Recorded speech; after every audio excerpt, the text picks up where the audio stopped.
molecular data. What do I mean by that? It'll pass the FDA in the United States, and I'm going to show you how.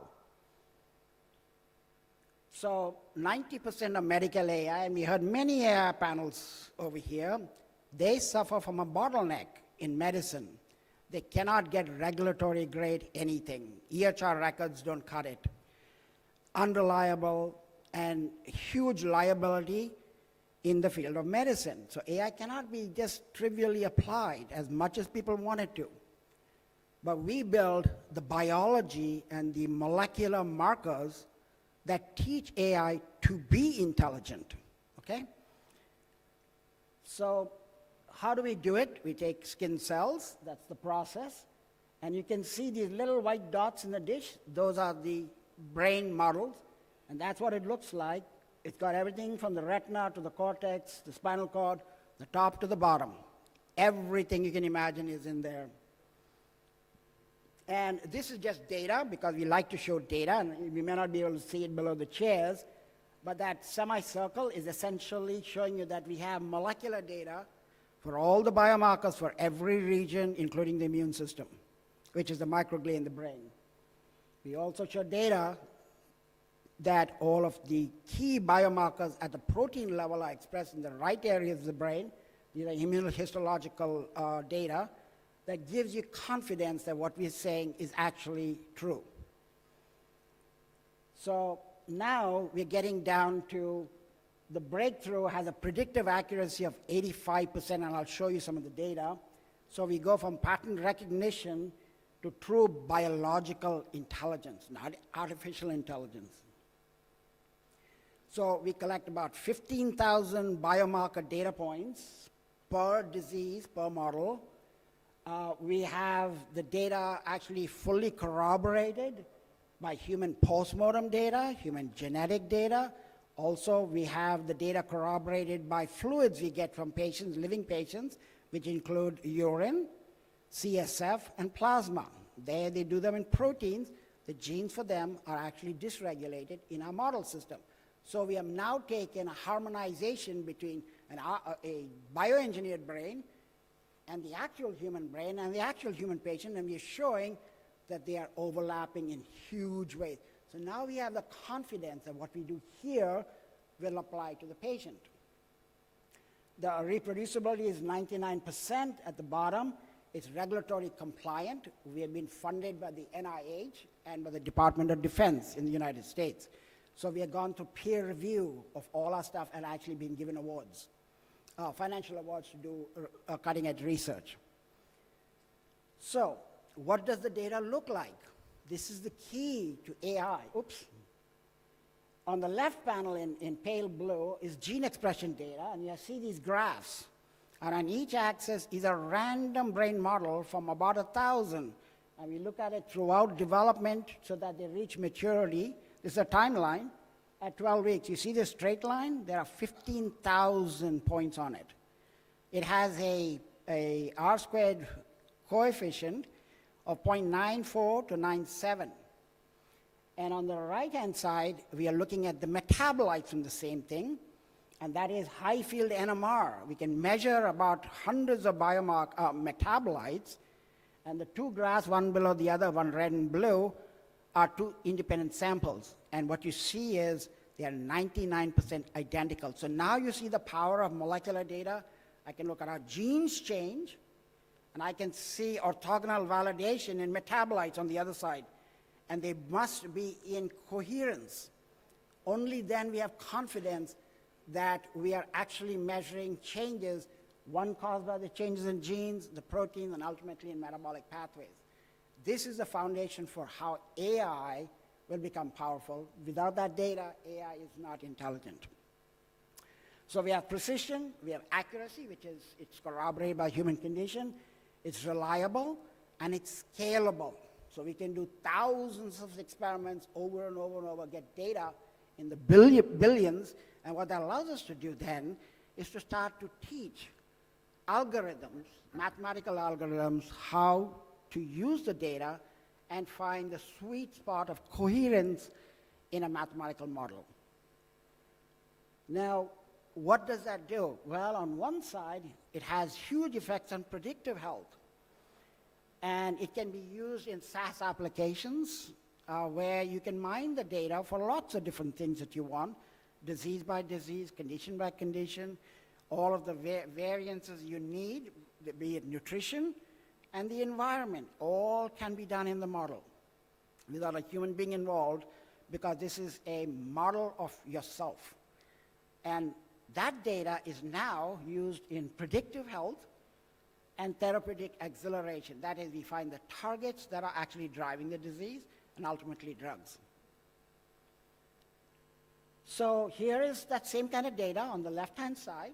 I've shown you the graphs for normal, and on the right-hand side is Alzheimer's. Today I'm going to focus just on Alzheimer's, but trust me, we can do this and have done this for just about every brain disease. And we are moving at lightning speed towards solving most of the brain disorders. So on the top graph is a familial form of Alzheimer's, and the bottom is a sporadic form of Alzheimer's. We get very similar kinds of metrics.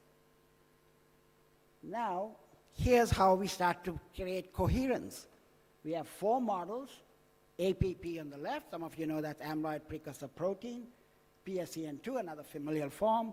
On the right-hand side, one of the most prevalent forms called ApoE4, and in the bottom, sporadic. They overlap with postmortem brain for 500 biomarkers or more. So then we ask, what is common to all 4 of them? And then from that, we are able to get the early diagnostics and most powerfully, bottom drug targets. So using such a strategy, we now have discovered that Alzheimer's is not what pharma has said, and not what the KOL have said, and not what anybody has said. In fact, what is driving Alzheimer's is inflammation and glymphatics. If you don't know what glymphatics, it's the perivascular system around your brain that washes out when you sleep all of the metabolic waste, and it drains it. So basically, think about it as your toilet that flushes the brain every 24 hours so that all the metabolites that accumulate in your brain every day is washed out, okay? And that is dysfunctional in our models across all 4 models. So it gives you a sense that there's truism regardless of which model we pick. Now, we then use mathematics, not AI. I don't want to use the word AI. And we took large data sets, hundreds and hundreds of biomarkers, actually thousands, and we asked, what is upstream of all of this stuff? And we found the targets. They call target 1 and 2. We can't disclose them yet because they are in patents and other things. And then we asked, if we were able to identify small molecules for them, the prediction would be that all of those biomarkers, you can see them, you can't see them in small print, and they're very well-known drivers of glymphatics and inflammation. So if they're, say, upregulated, they should be downregulated with the drug. And if they're downregulated, they should be, so you should shift the polarity. Only then you know you're driving a cure. And that's exactly what happens. Every one of them changes polarity with our drugs. So for the first time, we believe that one strategy to actually address Alzheimer's is to address an intrinsic inflammation and an intrinsic inefficiency of the glymphatic system that is actually at the root of the stuff. And we did this 10 years ago, okay? Trust me. Today, if you look at the modern literature on Alzheimer's, through MRIs, they're saying the same thing. Oops, we have a problem with the glymphatics. So beautifully, we are always 10 years ahead of just about anything that appears in the clinics because of the strategies we employed. So now, we have gone way beyond that. In our models, we do therapeutics. This is metrics of what this means in terms of markets. This is typically for investors, not for a lay audience. And we have drugs for Alzheimer's, Parkinson's, aging. Very big surprise, aging. Migraine, which affects women primarily. Therapeutics. In the middle, we have now used and built the model for an accelerated aging disease called progeria. These poor kids are born old. They typically die by the time they're 12, 13 years old. We did the modeling and we replicated what is called the hallmarks of aging. So for them, therapeutics is coming.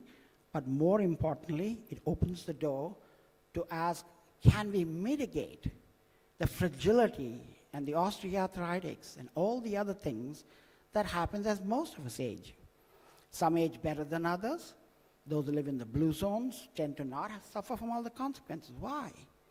And others succumb to that early in life and live a very terrible life. And so we are saying, can we shift this whole thing to further and further down? I'm not claiming I'm God and I'm going to give you infinite life. I'm saying I'll make you live as healthily as you can to the maximum lifespan of about 100 or 120. That's the strategy we're trying to bring to market. And at the end, a lot of AI panelists are here. We're also involved. But our approach is, it's the data.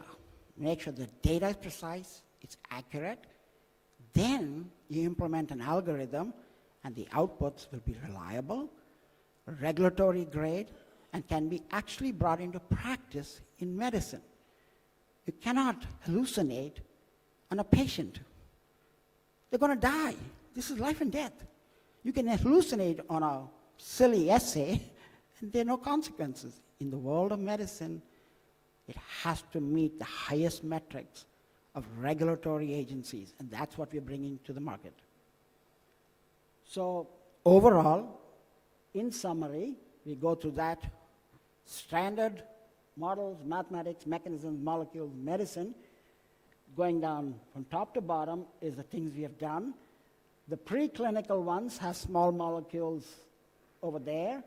All the other ones that we're doing, opioids, autism and all, are just one step short of that. But we believe that the approach has now reached a scalable and very stable strategy.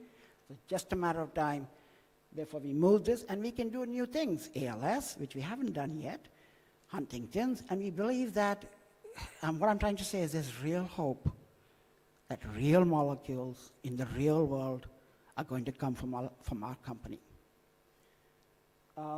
So, end of the day, I'm just summarizing this. I showed you the data for Alzheimer's. I'm showing you now for the first time the data that we have for all the hallmarks of aging from a patient donor that had progeria over there in the middle. And at the end, I won't get into the complexity of what we're solving. On the left-hand side are what are called gene regulatory circuits, and on the right-hand side are the metabolic pathways. Extremely complex, but we are able to deconvolve them using our strategy so that we go from functional genomics all the way up to what they call phenomics, which is behavior. In Alzheimer's, it would be cognitive failure. In Parkinson's, it would be motor tremors. We are able to scale across all of them within our model.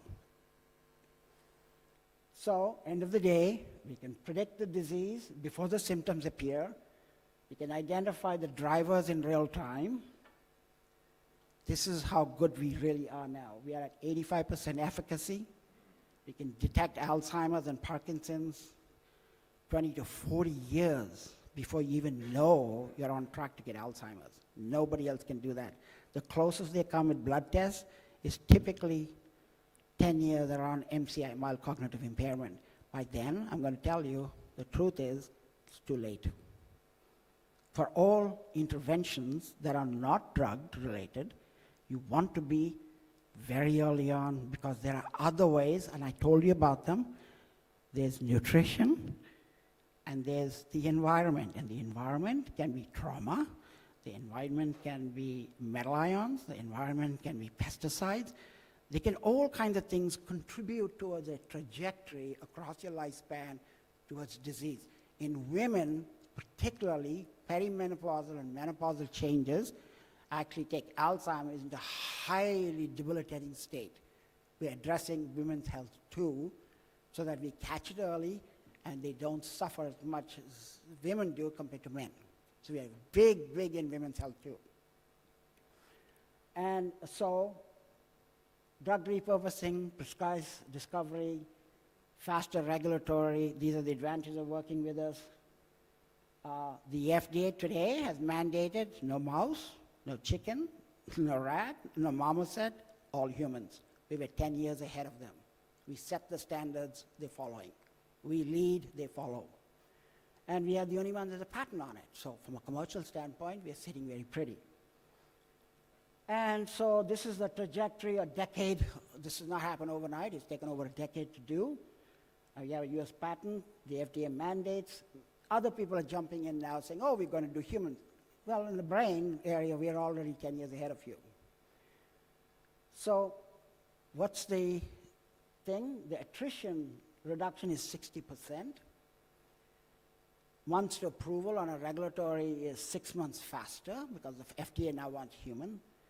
And our translational error, that is between species, we are at 99% better than anything ever done in this field, which is mostly mouse and rodents and things, which, you know, honestly, I've told other conferences, I jokingly said, in my laboratory, I sent Minnie and Mickey Mouse back to Disney. Okay, it was a quip to say, what made you think we are mice? For all this time in medicine and doing all this stuff and wasting money, time, and people now are at a cusp of severe problems because the medical system failed very badly. And this is who are supporting us. I want to acknowledge our chair is Lord Mark Reardon. He's from the royal family in Monaco. It's the Sully Family Trust that is backing us. We have other very big family offices backing us. Very lucky. But they do recognize the value of what you're bringing. On the right-hand side is a very smart South African he was actually a fellow of the Royal Society of Medicine in the UK. He's our chief medical officer. We have a very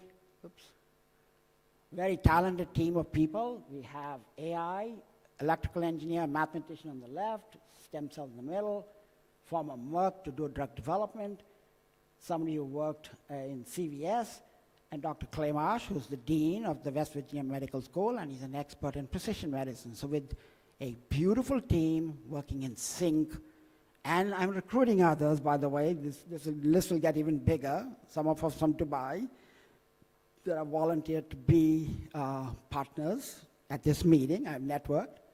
We will work together to solve complex problems because we are all human. When we work together, we solve big problems and hopefully change the world. And so the future is medicine. It's human, but it's powered by AI, not the other way around. And finally, this is a call for partnerships, particularly in the Middle East, in the MENA region. We are looking for those who want to participate in our investments.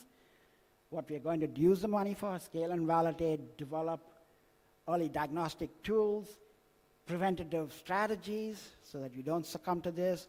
We are addressing everything from gender, ancestry, nutrition, environment, all within our model because they're not going to be the same for everybody. Trust me, I mentioned the blood test that they brought for Alzheimer's doesn't work in African Americans. There's a big problem. So this is how you will partner with us, invest in us, co-develop solutions, license our models, integrate with our API. That's me. My contact information, I welcome inquiries. Partner in any way you want. Thank you.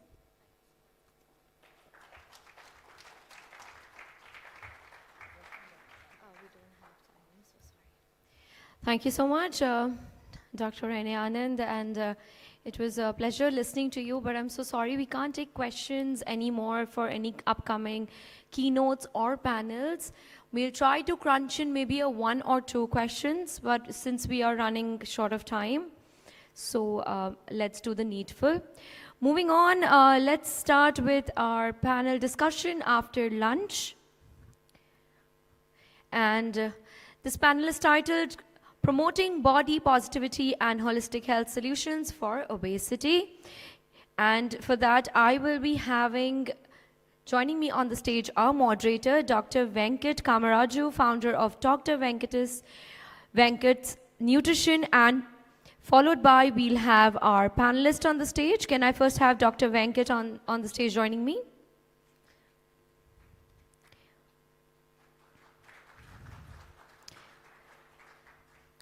This session will be talking about obesity, body image, and how can research show that weight stigma can be negatively affect with mental health.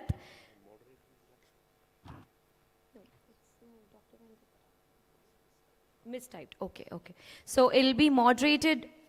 Apologies on that. It'll be moderated by Dr. Lakshmi, founder of Natural Holistic Healing, followed by our panelist is Dr. Venkat Kamaraju at Dr. Venkat's Nutrition. And our next panelist joining on the stage is Kinjal Patel, founder and CEO of Swastha by Kinjal, followed by Vamika Agarwal, co-founder and psychologist at Sirona's Healing Center.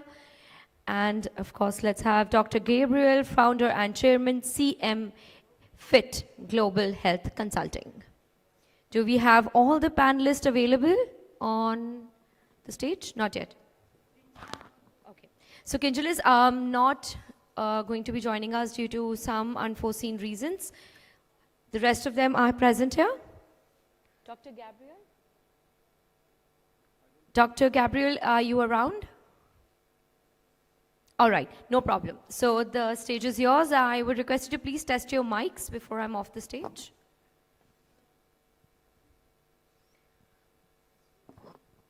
And before you begin, we would like to do a little bit of setup. Yeah, we'll be moving out a few chairs, additional chairs. Can we have the hospitality team to do so? Okay. Test, all right. test. Can you hear? Mic test. Can you do your mic test, all three of you? Hello, hello. Hi, mic test. Yeah. Hello, Oh. hello. Good.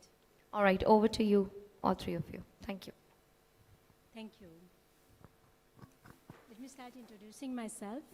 I'm Dr. Lakshmi Samantara, a scientist and inventor, and have been focusing on how we can maximize ourselves. You know, how can we maximize human potential? Are we utilizing 2% of us, 10% of us? Whatever we can, the number redefines us. Now coming back to today's topic about obesity. You know, I was visiting Dubai Miracle Garden. I was mesmerized with the flowers and the nature of it. Being part of founder of Natural Holistic Healing, my heart is always around nature. I'll start obesity with a simple analogy. When the flower blooms, we smile. When the flower droops, the plant droops, how do we feel? And what do we say? Is the plant blooming, flower blooming? Or we say sun is too high, strong. Water is not enough. Soil is not right. So what are we blaming, inside or outside? So if we take our body as the plant, as the flower, so are we blaming water? How do we treat that body, that flower, that plant? So with that, I'll hand over to you. And why don't you introduce yourself? What is your perspective about obesity means? And what are the primary root cause of the today's pandemic? Thank you very much. My name is Dr. Venkat. I'm a nutritionist and well-being consultant. I have clients across the globe. My focus is predominantly in the areas of not only in obesity, but treating all the ailments which stem from inflammation. So you can name any disease, the root cause could be inflammation. That is one thing. And I also counsel people from a mental health perspective in terms of anxiety, depression, burnout, stress, and I give some webinars and seminars in the corporate. So that is my brief background about myself. And when it comes to obesity, like, you know, the classic way where people are defined or labeled as obese is based on BMI. As we all know, like, you know, if you are more than 25 to 30 BMI, you're overweight, and above 30, you're called as obese. But one thing is, we should not be carried away just by this metric, because it is never a gold standard indicator of anybody's health or even obesity per se. Because, you know, it is not taking into consideration any of the parameters other than your height and weight. It's not talking about the gender. It's not talking about what we are made up of. if we consider two people of same height, same weight, same gender and age, and one person is an athlete having a good muscular build, and the other person is just a normal person having more body fat percentage, the BMI of both is calculated the same. So we should be going more by the body composition rather than just by the weight and other attributes like how is the physiological health, etc. So that's all from my side. So I'm Vamika Agarwal. I'm a clinical psychologist and I also practice spiritual psychology. I would like to talk a little bit about body positivity. So when we are talking about obesity, there is a lot of shame and there's a lot of guilt that is attached to it. And people often are very unhappy with their bodies when we are talking about anybody in particular also. If someone is not obese also or has less weight, underweight, they are not happy with that. People generally find it very difficult to be happy with their bodies.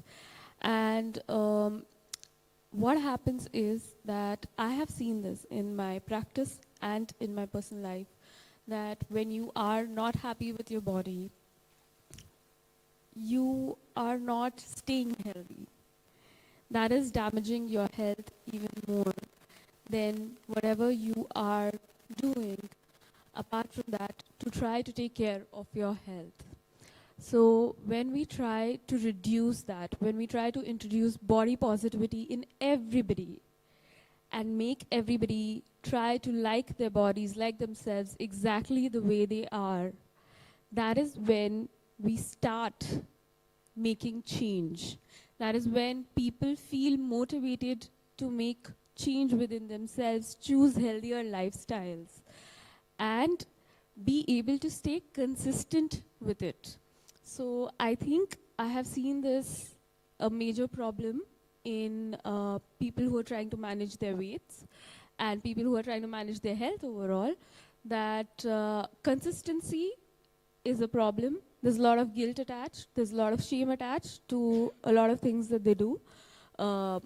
They might take diet plans from nutritionists. They might take, a lot of help from a lot of doctors of different fields to manage a healthy lifestyle, but still not be able to do it because they are constantly trying to, in a way, pressurize themselves with it instead of making it something natural and something which is like a second nature or something which makes them happy. So they're not, so they're not attaching happiness to their well-being, and I think that is one of the biggest problem. The negativity that this whole connotations we have with the body image is what really causes a lot of, problem in managing health overall.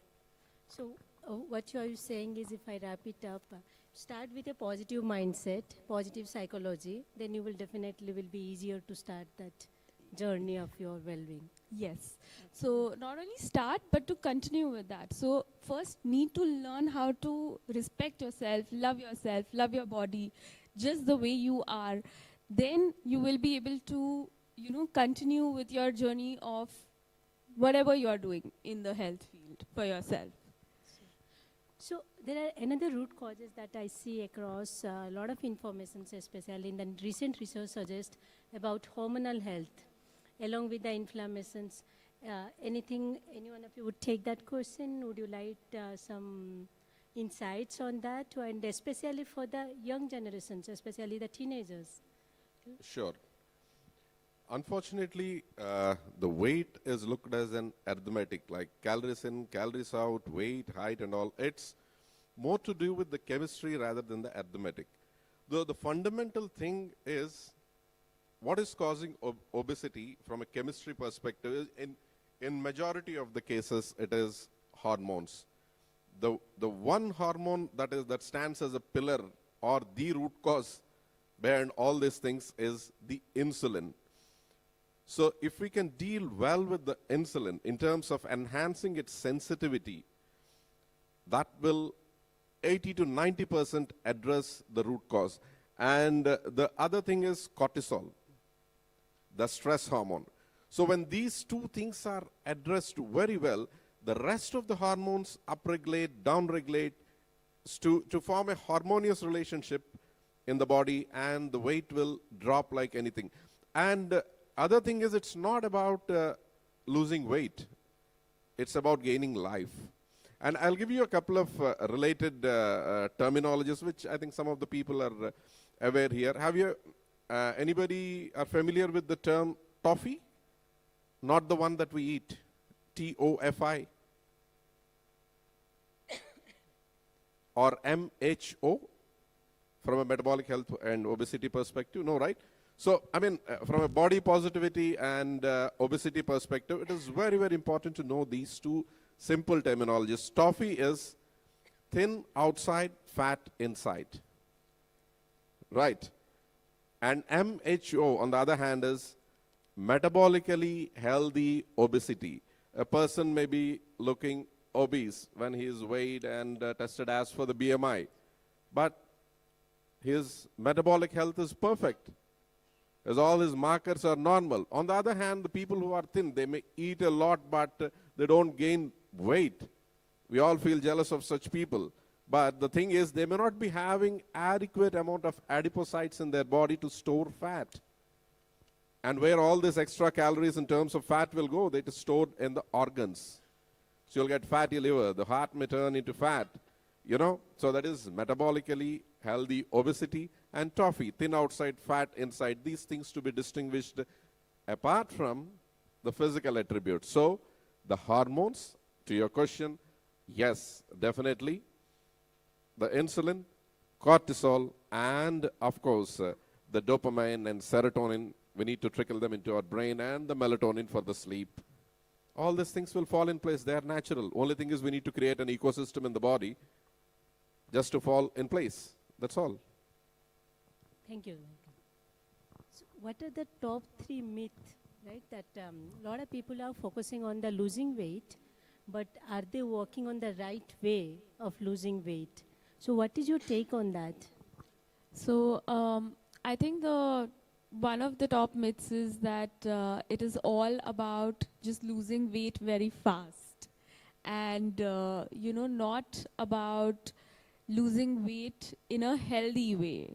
So a lot of times we see that, I think you must have met a lot of people as well in your profession, both of you, that would come and be like, oh no, I want to lose weight for this wedding or this thing that I am going for in 1 month or in 3 weeks or something, and would want to do some crash diets or things like that. And that is, I think, a big myth that is a healthy way. And I think, like Sir also said, the thin outside and fat inside, that is one of the biggest, toffee. That is one of the biggest myths, I think, that, if a person is looking thin, they are healthy inside.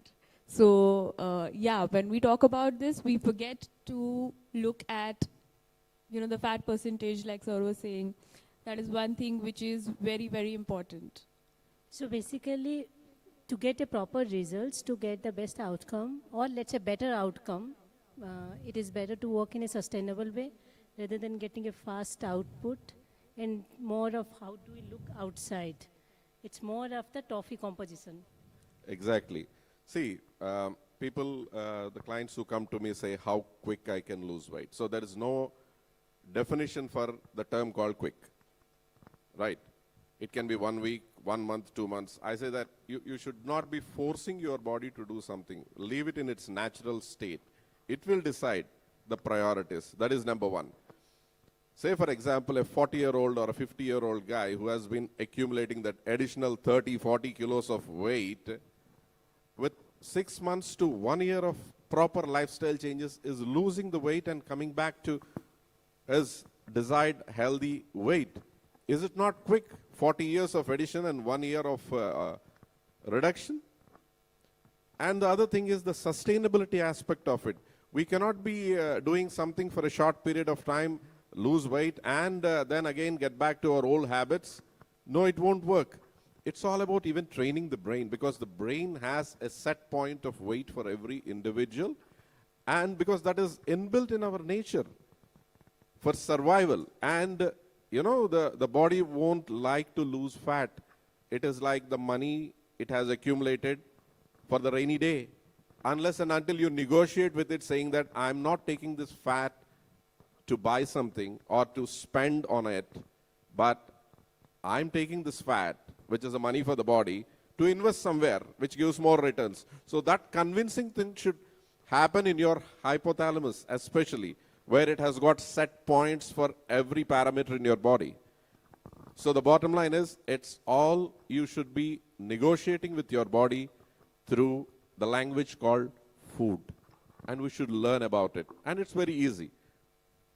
I think I would like to add something over there. So there is one thing that we also call is a stress response, where your body is accumulating a lot of fat because you are very stressed. Okay, so it's not understanding why the stress is and what to do with the stress. So it is, the limbic system just goes into a space of trying to protect you. Okay, so when we say fight and flight, so it is something a little different from fight and flight. It is just a way to prepare for the fight, to prepare for the rainy day when there will be no food. Okay, and I am so nervous and I'm so scared that I might not get food later, that I am storing it within my body and I'm not letting go of it. So a lot of, I've seen a lot of people who struggle with weight management or obesity also have a lot of internal fears in them. Okay, which needs to be addressed. So I'm talking a lot from psychological point of view because I'm a psychologist, and I've been working in those terms with people with weight management. Okay, let me ask you from that perspective, right? Yeah. If it's a psychological effect is there, when people feel obese, how does it has an impact on the brain performance, on their mental performance, on their overall quality of life? One is obese, how they work towards it. Second part is what is the implication on their quality of life, even on day-to-day life, how they perform. What do you observe in them? So, no, I don't think in the quality of life as such, only this aspect is affecting them. In Confidence, right? Yeah, their confidence. And their brain function, I mean, they might they might not have enough mental clarity because all of them are not working together. Yeah, that is also there, but there is a lot of resistance in them. You know, that resistance is because of a lot of unhappiness with yourself. So that is what the major struggle is. I think in the whole space of obesity, when it comes to mental health and when it comes to body positivity, the major struggle that we are having is not feeling like we are good enough even now. You know, but we need to try to tell our mind that okay, we are fine, you know, even now, and we will get better. So this is a better state of mind, better state of body than what we are now maybe, but it is not like right now we are in the worst state or we are horrible right now. Such upward spiral path that they need to follow. Yes, so the body shaming that is there, that a person does to themselves, is what is really harming them and becoming a hindrance for their path ahead. In your practice, how do you see this obesity is actually impacting them? Not only just physically, mentally, in their work, in their personal life, and how they connect with, even in terms of having a better relationship at home, at work, and their environment? See, one thing I believe and I keep saying is like we suffer more in our thoughts than in the reality. When we think about the past, maybe you are depressed. When you think about the future, you are having more anxiety, but we never live in the moment. That is one thing. And other thing is we should question to ourselves like, are we really having problems? Like, compared to the billions and billions of people in this world, what are the blessings that we can count on? That is one thing. And another major thing, as she was talking about, this fight or flight response. We all know that, right? So that is one of the basis for our evolution. In good olden days, when we were all cavemen, this used to work very well because it works with the logic like if and then. So if you see a tiger, the classic example that is given for it, if you see a tiger, then fight or flight. That's why we survived this many years, because or else we would have been eaten by the tigers, right? But in today's world, ifs are there, but then nothing. Say, for example, your boss is shouting on you. You can neither fight or run away from him. What will happen to the stress? It is bottled. The same happens with relationships. The same happens with a lot of things which we face on day-to-day basis. Because stress is an energy. The basic property, or the quality of an energy is it needs movement. What we are doing, we are bottling up because of social pressures, etc.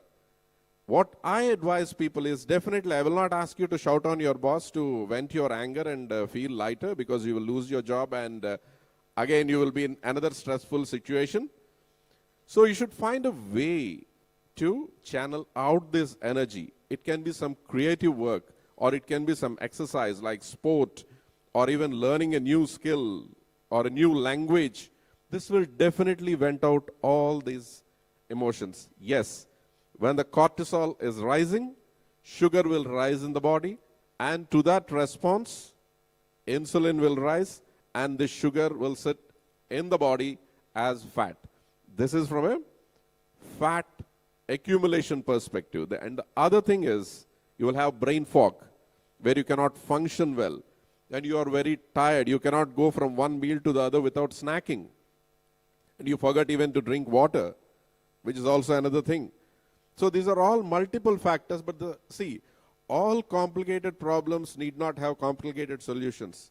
We all look forward for solutions. There is nothing in forward direction, only the problems. We have to look backward and correct to our roots so that we are well grounded and we can tackle all these problems like the way how our ancestors, great-grandfathers did those things. I acknowledge that with the times which we are living now are different, but we are still breathing oxygen, right? We cannot say that these are modern times, we don't want to breathe oxygen, I want to breathe in a separate gas which is special to me. No. The fundamentals are the same. We need to embrace. That's all. Okay. So now I'll switch the gear, because we, in the interest of time, what would you, looking at the trend, right? The obesity is increasing in a much faster rate than what we can think of, especially what we can wish for. So what is the suggestions or recommendations that we can give, not only as a theoretical, but also on a practical level, so that how can we actually reduce that growth trend? Secondly, how can we shift that energy towards a little bit better, focusing on the better way, rather than focusing on the weight problem? How can we switch the gear towards something better, positive psychology? Can you throw some light on that? Okay, so there are a lot of things that we can do, but right now maybe I will ask the audience to do something really small, which they can practice on a regular basis, okay? A small ritual, I would like to call it, that they can practice either in the morning, as soon as you wake up, or at night, just before you sleep, a while before you sleep probably, and in the morning, a while after you wake up, so that you can increase the body positivity in you, and that would help you with managing your life and your health in a better way. So I would request everyone to take their phones, put it right in front of them, and switch on the selfie camera. Can everyone do that?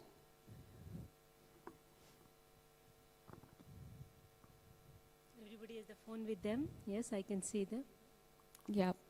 So look at yourself, look at your eyes, look into your eyes, okay? And when you're looking at yourself in your eyes, take your name, okay? And say, first take your name in your head and just say after me, repeat after me, I love you and I accept you exactly the way you are. And say it with conviction to yourself. And just try to do this small thing every day and look at the change it makes in your life and your health overall. And just to add a small tweak, in case if you do not want to have a phone as soon as you get up, Yeah. I know many of us are trying that practice. So what you can do is just stand in front of the, The mirror, mirror, yes. go for washing your face or do something. So with that time, look at the mirror, do the exact same thing what Bhumika suggested. Yeah. So ideally you are supposed to do it in front of the mirror because right now I know everyone wouldn't be having a mirror, so I asked you to use your phones. But this is a practice that I swear by that has really helped a lot of people gain confidence about their bodies and themselves. And I think that is the key. Okay. Again, comes to the positive thought process. So now, over to you, Mr. Venkat. So how can we actually follow 3 routines, let's say, something that we can give them, which is easy to get them started? We not talk about the food, we talk about the exercise, we talk about lifestyle. What are the top 3 things that can do? Of course, it is a personalized, but on a, considering our larger audience, what would you suggest to them? And then on a follow-up question, along with that line, looking at the trend, what can we do as a society, right? How can we bring that impact on a society on a larger scale? Yeah. Instead of top 3, I'll give you the only 3. Rather, only 3 broader things that are in our hands. So when we talk about obesity, we are talking about extra fat, right? And how many of you have heard the acronym FAT? I'm not talking about fat, the fat of the body, no. FAT as an acronym, which is actually the solution to fat. Can you expand? Yeah? No, not that. No, sorry. Simple. Food, activity, thoughts. All these 3 are in our hands, right? And these 3 things only will corrupt all of us. Food, activity, and thoughts. Fat is the response to fat. Food, what we eat. Activity, the movements, like it need not be a gym or an exercise. Are we walking enough? Are we moving enough after every half an hour if you are doing a desk job and all? Thoughts. It's important not only to be aware of what we are eating and also what is eating us. The thoughts, right? Are we positive, negative? Are we stressed? Are we worried? So if these 3 things are taken care of simply, when it comes to food, I'll tell you, there is no big confusion about which diet to follow, what to follow, seeing all the, what you call, social media influencers, nothing.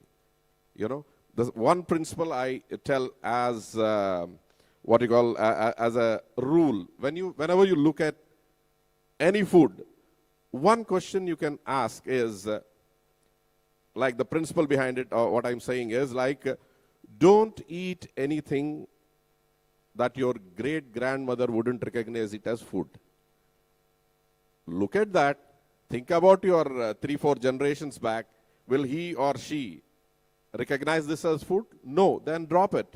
All these colas, fries, burgers, donuts, 99% of the things will go off. So what is remaining? The naturally produced things like either from the sea or from the plants or from the forest. You can cook it at home, eat it. This is as simple as that. Activity, walking. It's quite natural to human being. Birds have not stopped flying, fish has not stopped swimming, but we stopped walking. So which is very natural to us, we should continue to it. Thoughts, just live in the moment. Don't expect too much from others. Think of giving. Think about the art of giving. all the great achievers in this world are givers, not takers. If you think of giving, it's in your hands. If you think of receiving, it's not in your hands. You'll always be disappointed. So these are the simple things to be followed by everyone. Hope that answers? Yes, yes. Thank you so much. So what we are talking about is again top three activities that we can follow and keep the positivity in the mind. And that way, hopefully, by following simple techniques, we can actually impact the big change in that obesity trend, hopefully in a more healthier way. Looking forward for that, and hopefully we will see a big impact, from not only from this Health 2.0 team, but also how can we make a larger impact across the globe. With that, I'll hand over. And if there are any questions, would be happy to take if there is a time. So sorry. We are very crunched today with the time. I won't be able to take any questions, unfortunately. We are available out.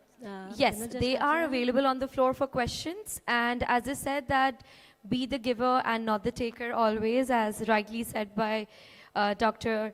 Venkat. I would like to say this, that they are doing their job, and all of you present in the room are also doing that job really well, giving back to the society.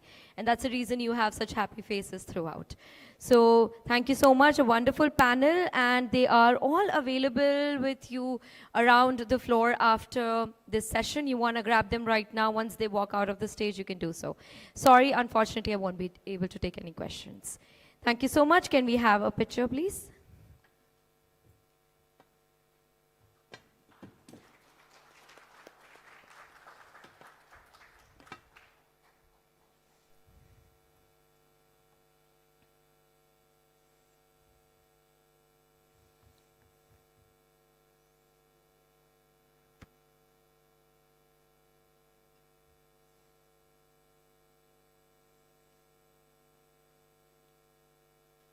Thank you so much once again. Thank you. All right, that takes us to the next discussion. This topic of discussion is also one of our favorites topics in the room, as we all discussing the hot trending topics since morning. This is one of them. This is digital addiction. Is social media the new age nicotine? I totally believe in that. Yes, it is. We live in a world where constant scrolling, notifications, online engagement can shape our mood, attention, and even our health. This discussion explores whether our relationship with social media platforms has crossed the line from habit to dependency, and what that means for individual families and healthcare community. Please allow me to join and welcome with a round of applause our moderator, Mr. Ahmed Azluddin, Senior Director of Newbridge Pharmaceuticals. Followed by the panelist. You're going to be the moderator? Okay, okay. So I think they are shuffling it amongst themselves. I like it. Okay, let's welcome our moderator, and she was also one of our panelists in the previous session today. Tanya Hussain, Director and CEO, Tanya Hussain Consulting. She is one of our moderators, followed by the panelist. Let's welcome Mr. Ahmed Azluddin, Senior Director, Newbridge Pharmaceuticals, followed by Dr. Sarvani Behra, Specialist Psychiatrist. Are you around? Okay. She's from Windsor Medical Center and American Wellness Center, followed by Dr. Arpit Bansal, Director at Blue Mind Instincts.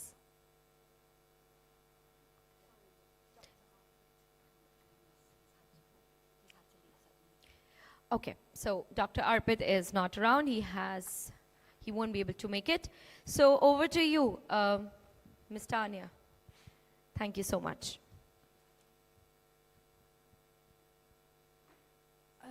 Okay, so I am going to introduce both Dr. Sarvani Behra and Dr. Ahmed.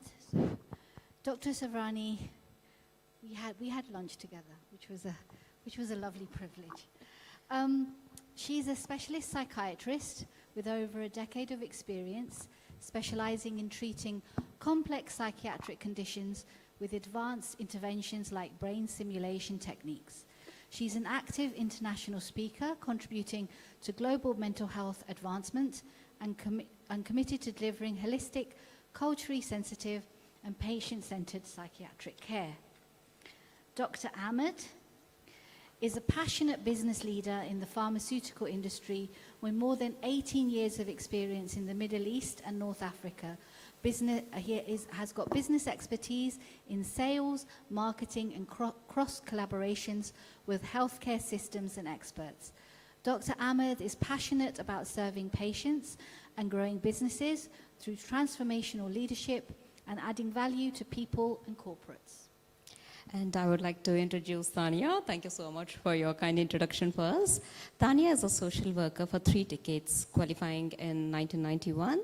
In 2018, after her worst experience of burnout, which was her biggest breakthrough, so she started her coaching and consulting business in UK. She now offers reflective spaces to high achievers, advocating digital detoxification as a way to prevent or overcome burnout. Okay, so I'm going to provide a context, because I know this is popular, this subject. I'm going to provide a context to digital addiction. I don't know who said this, but it's been said multiple times by many people. This isn't my quote. We live in the most connected, we are the most connected generation ever, yet we are the most disconnected. We have faced the most, as a generation, we faced the most amount of technological changes and advancement, more than any other generation. We are witnessing the emergence of AI, and we, in this room, witnessed and experienced the COVID pandemic. And I'm sure most of us would agree that how often we used to look at digital devices pre-COVID was probably not as much as post-COVID. I decided to ask ChatGPT to maybe back my premise that we are digitally addicted. And it actually came up with some research that backs my premise. And the research was done with peer-reviewed academic studies from 2023 to 2025. And it provided the evidence suggesting that there is digital addiction, that we are now living in times where there's increased or elevated levels of being on the internet, whether you want to see that as the smartphone, social media, or gaming. And this is followed the COVID-19 pandemic. So I am going to ask a question. I'm going to ask the question first to Dr. Savrani. How do dopamine reward loops and tech design mimic addiction pathways? It's a really important question, Tanya. Thank you for that. So I would like to go a little bit into the neurobiology as well, because this is what is causing the drive about why we are also hooked on to the digital media or overall digital use. So as per World Health Organization, which is as per the, we all know, International Classification of Diseases, ICD-11, we have different types of addictions. Substances we all know with alcohol and cocaine, opioids, everything. On the other hand, what is growing now is the behavioral addictions. In the behavior, as per ICD-11, they have included gambling and online gaming. They are still, the scientific consensus is evolving with other like digital use and online shopping, eating, compulsive sex. So these are other behaviors which they are looking into to add on for further research to add on to the addictive behaviors. But it's highly important because they are mirroring the addiction pathways. So we all have a forebrain with prefrontal cortex, which is responsible for our higher mental functions like planning, judgment, impulse control, decision making, attention concentration. So all these higher mental functions are being with this. What happens when we are scrolling, when we are getting a like, or when we are having the novelty, the information, the variable reward schedules? What's happening is this, over a period of usage, this prefrontal cortex is having a weaker control over its other centers. So it actually has a control on certain mesolimbic pathway, which is like ventral tegmental area and nucleus accumbens, which releases the dopamine. So when we are having that novelty of information, and as per digital technology and with the personalized algorithms of AI, which knows our vulnerabilities and weaknesses, so what is it doing is it gives you the novelty, the feedback or the news feeds which you are interested in. So when you get that microbursts of dopamine in this VTA and nucleus accumbens, whereas you're not having an inhibitory control from your higher mental functions, so that's what is making us to feel hooked onto this. On the other hand, because of the inhibitory control from the prefrontal cortex to amygdala, which is with your emotions like your fear, your anxiety, when you're away from the phone, you feel, am I missing out? Is there anything? So that anxiety is driving us to have a compulsive use of it. And what is happening is we all, in our phones, we all have a default mode network, right? In the same way, we all have default setting. In our brain, we have something called as default mode network and task-based network. This default mode network, if I'm having a cup of coffee, just wanted to relax. But with constant digital usage, what's happening is it's hyperstimulated. It is never a default. So then what is happening is we are losing our creativity and the thought process. The self-analysis is not happening, and there is no kind of rest to the brain. On the other hand, the task-based network, which is responsible for deep focus, when it is needed, there is a dysregulation.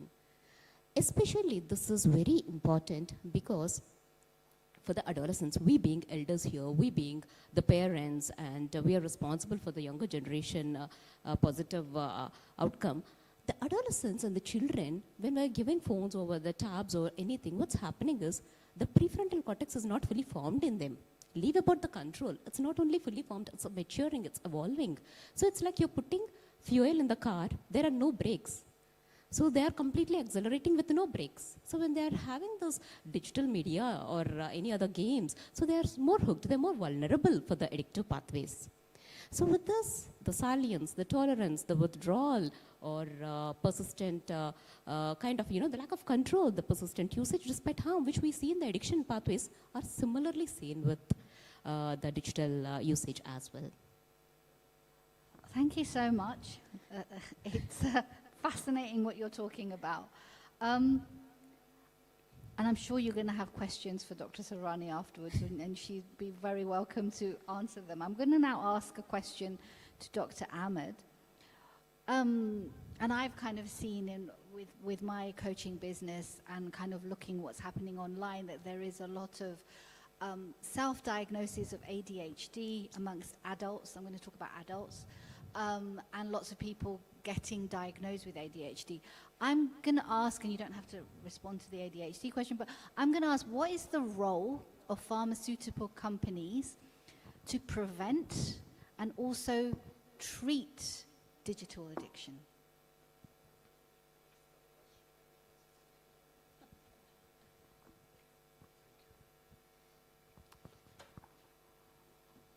That's a tough question, to be honest. And usually when problems came and when problems arise in the humanity, all the solutions should come from the pharmaceutical industry. Yeah, we define the problem through medicine as humanity.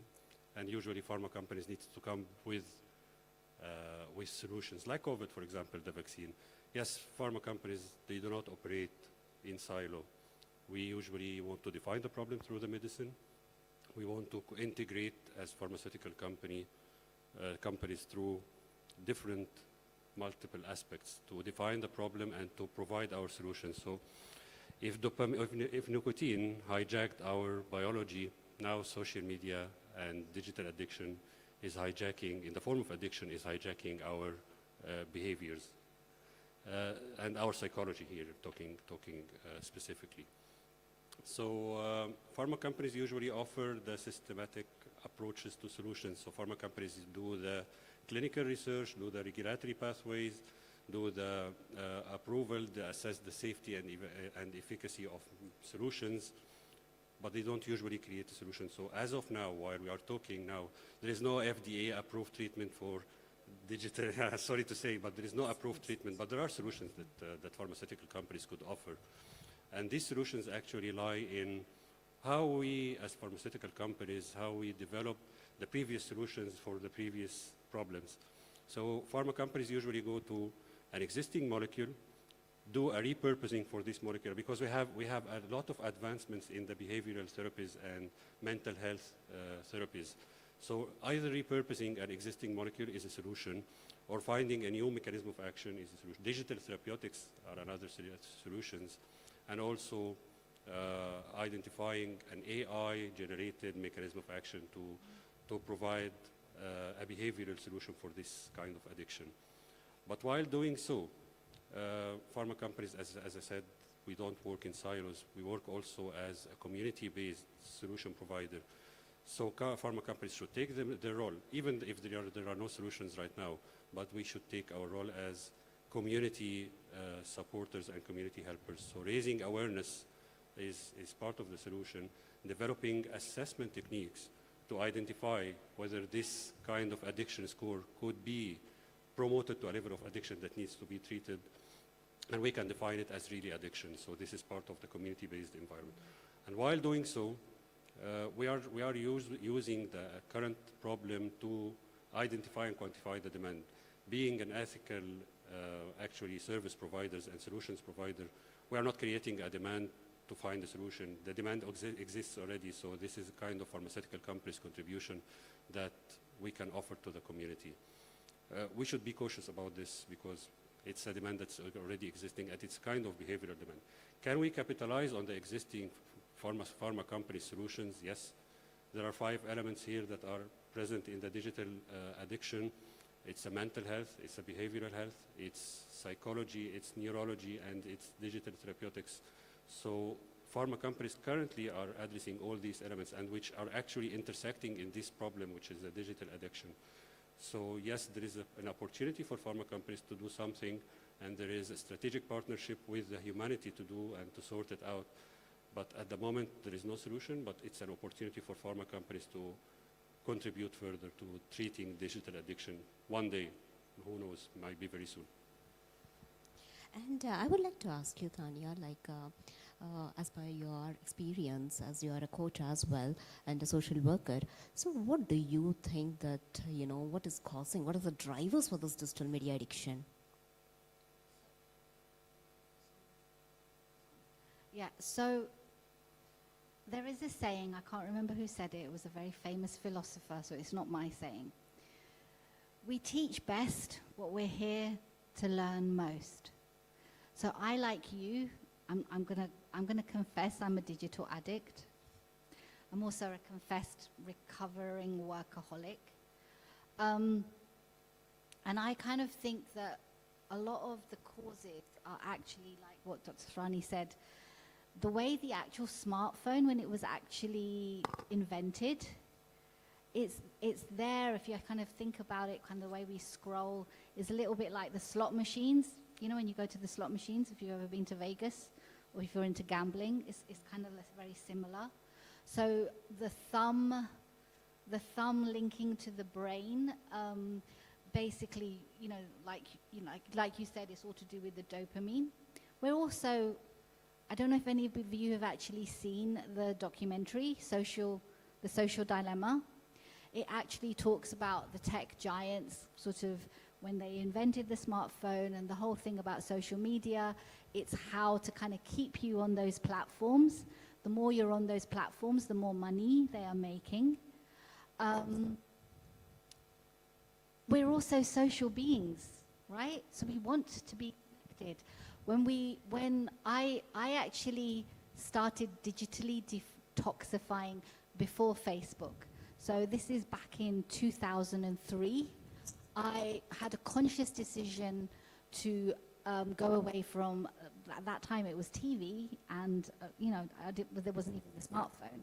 But I had, basically I decided to have a day of rest. I was very much into, I've got a lot of rabbi friends, and I thought this kind of looks good, having a day of rest.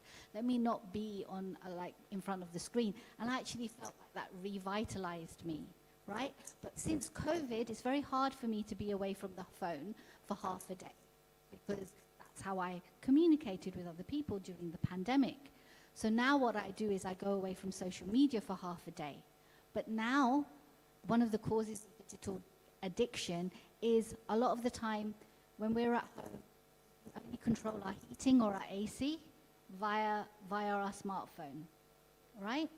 A lot of things that we kind of have to do, we have to do using the smartphone, or, you know, usually the smartphone.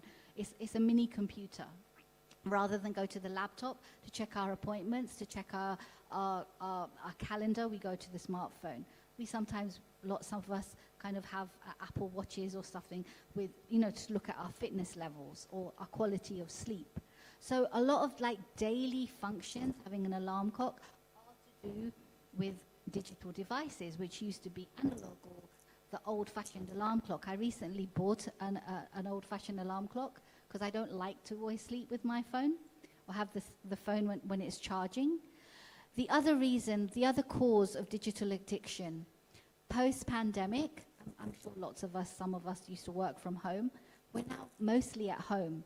Somebody, I think, said in another panel, she found it very therapeutic to go shopping. Now lots of people are doing shopping online. And so I think that's one of the reasons we're at home more. Another reason is the fragmentation of family. What's happening? Let me go down, yeah. My son lives in Australia, my eldest son. I have 3 sons. I feel like just in case he calls, I need to be by the phone because he's all the way in the other side of the world. Globalization, fragmentation, increasing migration is one of the reasons. We're not living in this idyllic nuclear family. Families are far away. We're, you know, our extended families, we're living in 4 different continents. And the other reason, I think, is there's a search for meaning. A lot of us are looking for meaning, and we can't find it within our own communities, so we're looking for it online. And then I'm also going to be political. I think we're living in the techno-fascist era. I'm just going to be political about that. Some of you might not agree, but we're living in very challenging times. So true, so true. So I would like to also add, probably like as a psychiatric perspective, I see a lot of clients with social anxiety because, you know, they do not want the virtual, like, you know, they cannot have a real connection. So they feel they can express themselves in social media. So with low self-esteem and with social anxiety, with a lot of, you know, other sense of belonging. So they try to validate themselves with this social media as well. So which I see a lot in my psychiatric perspective. And with children, we also see, because they are like, you know, with people who are having ADHD or other autistic neurodevelopmental conditions, they look for instant gratification, impulsivity. So they cannot tolerate the boredom. So this is becoming one more major factor as well. And as Ms. Tanya mentioned, it's the anticipatory dopamine, which is much more stronger than reward dopamine.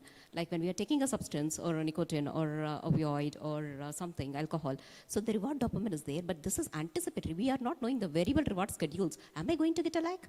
Is this notifications for what? Is it something which I missed out? So that variable reward, what the AI is doing with algorithm, with personalization is much more the anticipatory loop. It is making us hooked as well. So this is one of the fewer more causes which I wanted to add as well. So I'm going to ask Dr. Ahmed a question. What is the impact, you think, of digital addiction?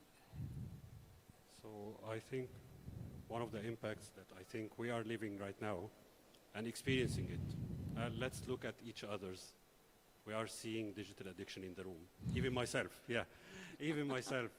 I can't wait to get out of the stage, to check the notifications. So that's an impact. Being irritable all the time. FOMO is part of it. The impact of this is getting more distraction and getting less focused. And I think the worst thing of less focus is the social impact. So digital addiction has a social impact, like exactly any kind of substance abuse. It has a social impact that might put any patient, God forbid, might put any patient in a rehab center. We all need this disconnection from what's apparently misuse for social connectivity back again with the family, with face-to-face interactions. And actually this encourages us, as you just mentioned, we need to put limits to ourselves. And actually phone developers and even laptops developers started to put something like what controls the screen rays and the screen lighting. Phone developers actually put something like the screen time. which is actually they put in the hands of parents for the kids. And we, as parents, whoever here is a parent in the room, try to control this for their kids, but they never control it for themselves. Because actually we are more keen on our kids than ourselves, but actually we are harming ourselves if we are not putting screen time for ourselves. So this is a kind of awareness that I think all of us take a responsibility for. Not just all of us as industries, but all of us as human beings. We need to control this. So social connectivity is the biggest impact. And talking about this as well, at the end of the day, we will all pay the bill.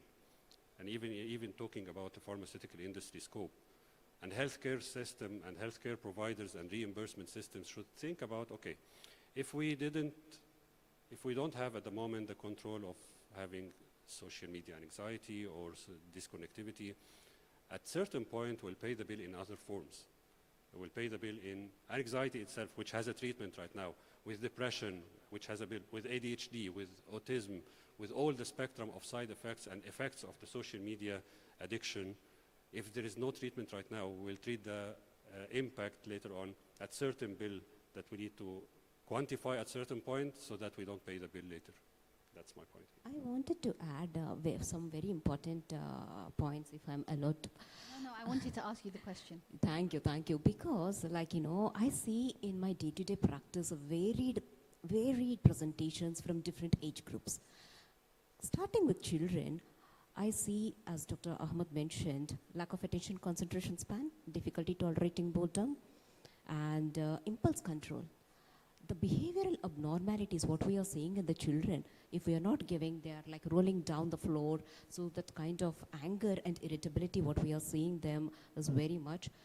And that lack of social skills, the empathy, lack of empathy. So this is getting a lot of huge trouble with the children.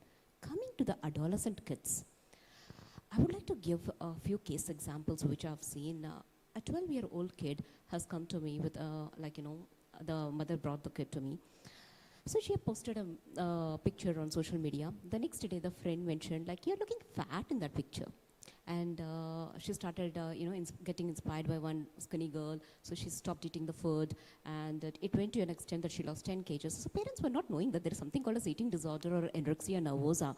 So then she started having the brain fatigue, not having good energy to interact with others, not feeling happy. Why she's preoccupied with thoughts of food? She wants to eat, but she's feeling helpless not to eat. So a lot of body image concerns. It impacted her self-esteem, self-confidence, body image, eating disorders. That resulted in her getting into a rehab for 2 weeks, and then we are treating her. She's getting better, but this is one.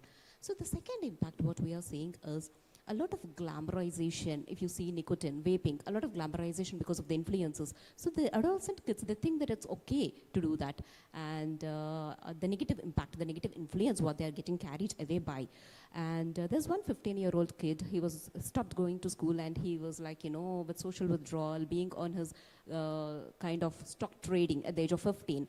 And he says to me, why should I go to school when I can earn money? At the end of the day, we all want money, right? So I'll earn money. Ask my father to give me 50,000 dirhams. So I'll do it in the stock trading and I'll be able to get money. Or else I'll be an influencer. I can do that. So the virtual world, what they're living in, is comparatively far away from the real world scenarios. It's the negative influence. And the sexual exploitation and the cyberbullying. One kid, she was about 14 years, all her friends were having boyfriends and she was not having. So she got onto an online, got a boyfriend. So he asked her to come to a park. She went. She got sexually abused. The sexual exploitation, the cyberbullying, the financial exploitation. There was one wife, the couple came to me, and the husband was saying, I don't even know that she's giving money to some stranger. She needed that validation from that other person, the emotional connection. So in adolescent kids, we are seeing this amount of, sexual, emotional, all this kind of... I'm so sorry. I need to kind of interrupt because I'm noticing the time. All right. And I do have a very important question, which I think most of the audience would be interested in, right? Because I'm very familiar. This is happening in the UAE. Those kinds of problems, they're actually happening in the US and the UK and most of the world. The impact that you told, the social problems that you've kind of shared. But my question, I think everybody's really interested in, is what are the how do you manage digital addiction? And if each of you could kind of give one tip, and I'll give the last tip if that's okay. You want to start or you want me to start? Yeah, just recognizing the health impacts of digital addiction is worth recognizing the whole thing and the whole problem. So preventive measures are always better than, you know, missing the train. So preventive measures like, for example, the screen timing, per application. There is a lot of customizations that could be done, which will be helpful. So being self-aware and being even alerted by others, and being even encouraging the family members, talking about a family setup, that, okay, it's digital off time, let's put our mobiles away, let's have a social time. Encouraging this in the next generation will actually bring better health outcomes on the future. Yeah. So I would like to layer it for, like, you know, for children, as parents, as elders, let us role model healthy behaviors for them. So let us also try to keep away our phones in front of them, so that, you know, because kids do ask me, my father is on phone, why he doesn't he allow me? So, like, you know, healthy role modeling behaviors, encouraging outdoor activities, educating about the risks of digital media addiction for the children and the adolescents. And as Dr. Ahmad mentioned, we don't take accountability for our own selves because we're adults. We are monitoring the kids. So having a little bit of self-analysis for our own selves, having a digital log, how much of the screen time, and having little Pomodoro techniques. Okay, if I can make 25 minutes, let me have 5 minutes of, 25 minutes of work and maybe 5 minutes of notification. So having that digital detox and screen time, not on bed, not in bath, not on dining tables. So encouraging these kind of things, and underlying root cause of the problems, as I was mentioning, if there is anxiety, low self-esteem, stress management, healthy coping behaviors, depression. So having to treat that with other forms of modalities as well to help social connections. So these are certain practical tips which I believe, and I would like you to give your valuable opinion.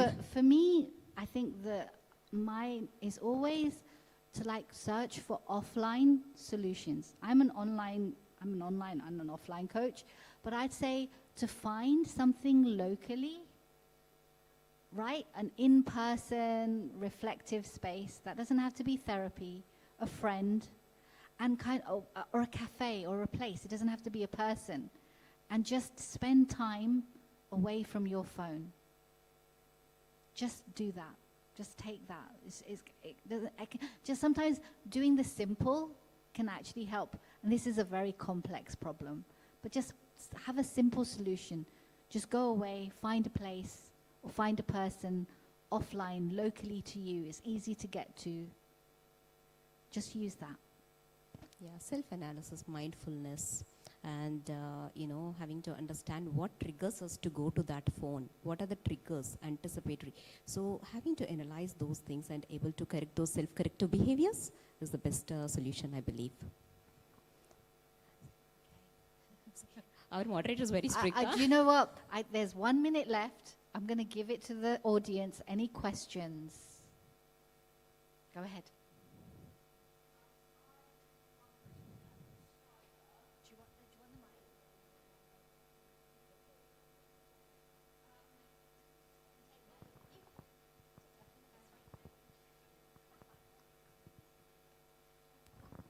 Oh, golly. So I really enjoyed what you said, but I think one of the biggest things we have to realize is it's not going away. No. Right? And actually, when you look at, like, from time beginning to where we are now, we're constantly evolving. And I think one of the key things we're missing is the GL1P medication with naltrexone, because it literally is changing gambling, and it works exactly the same in your brain as social media addiction. So I think actually what we need to be looking for is never mind treating, it's the prevention, and it's the medication that's going to prevent it. And it's coming through from GLP-1s plus with naltrexone together, weekly injections for your GLP-1 and a monthly injection for your naltrexone, and it's sorting it out. I'm actually going to, as somebody that is quite anti-medication on most things, I think for some people that probably works. I am into social solutions. We need community. We need community spaces. We need to find community, and that doesn't necessarily have to be family. For me, I think this is very much, I'm coming as a social worker here, it's very much a social problem. It can become a health problem, a physical health problem, a psychological problem, but why do they call it social media, for God's sake? We're social beings. And I think it's been engineered to keep us disconnected. Okay, can I add the pharmaceutical solution here? Having a problem needs first to admit that there is a problem and then to work on it. While we agree to disagree, doctor, if we have a problem and if we define it and if we define the root cause of it, there should be, of course, a biological and scientific solution. Finding the mechanism of action and finding how we can sort it out needs a lot of research, and here are pharmaceutical companies should have a role. Having a role, as I told you, there are multiple suggested ways, like clinical research, as I mentioned, repurposing certain molecules, finding a new mechanism of action, or even enhancing the reward system of what digital and social media addiction could do, or neuroprotectives. So there are many ways that are just suggested, but I cannot confirm, of course. Research will tell, and as you mentioned, neuroprotective and protective things, prophylactic things are better than nothing, while we agree, again, to disagree, of course. Non-pharmacological treatment is usually the best, Yes. if it's ending up with a treatment, but if it didn't, so we need to have pharmaceuticals. So I would like to add, because naltrexone we do use for de-addiction, for most of the things, it's an anti-craving medication. However, It's not anti-craving. naltrexone is anti-craving. No, so it Naloxone, sits on your naltrexone. GABA-1 receptor. Pardon? It sits on your GABA-1 receptor. Yes, that's what we use it for alcohol de-addiction, and we use for substances de-addiction, we do use it. But So I not would for like to craving. say that, having to say that, first we have to understand the impact of the problem. So to start with, prevention is better than cure, absolutely. Understanding the impact of severity of the problem. If it is mild to moderate, what are the root causes? How can we deal with it non-pharmacologically? Is it stress management, or is it burnout management, or is it social anxiety to do with CBT, mindfulness, DBT? So a lot of social support groups are also there to start with. If it is severe, if it is going, because it's not FDA approved yet, because as per ICD-11 and DSM-5 also, social media was not included under addiction at the moment. As I was mentioning, there is a lot of scientific consensus. We cannot limit social media to an addiction at the moment. It is not FDA approved or DSM-5 approved. So still, medications is not yet approved for social media addiction. I'll be very honest. So of course, there is a lot of research which is going on, as Dr. Ahmed mentioned as well. Thank you. I think we're finished. Thank you. Thank you so much. Thank you. Thank you so much for respecting the timing guidelines. And can we have a picture, please, before you step out?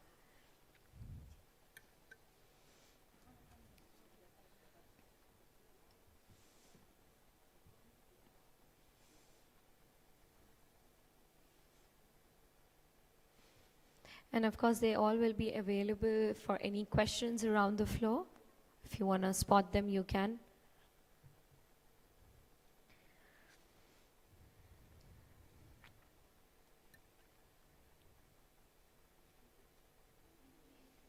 Thank you so much. Can I exit from there? Thank you.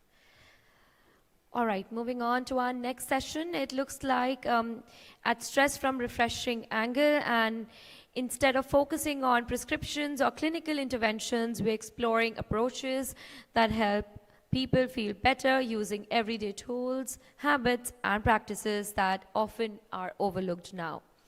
The topic is managing stress without allopathy, practical strategies that work. If you've ever wondered what else is out there, what actually works, what's accessible, and what can make a difference in real time, the conversation is for you now. Let's welcome our panelist to take us through, and before that, let's welcome our moderator, Dr. Evid Rose, psychologist and meta-psychology coaching, followed by our panelist, Dr. Evid Rose. Yes. Oh, okay. All right, so I believe again the moderators have been shuffled.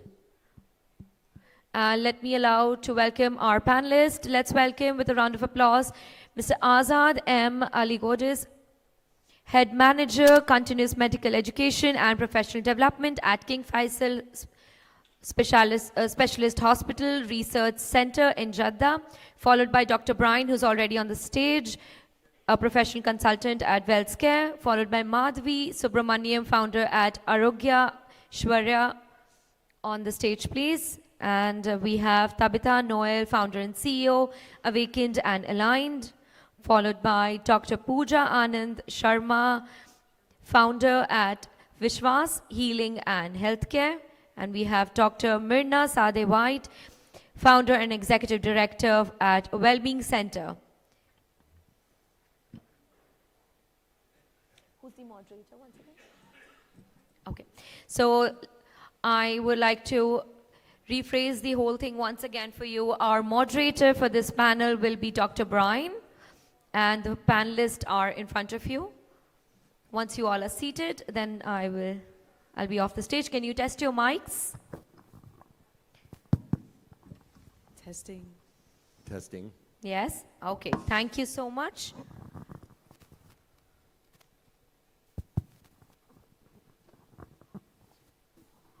Over to you, Dr. Brian. Okay, thank you very much.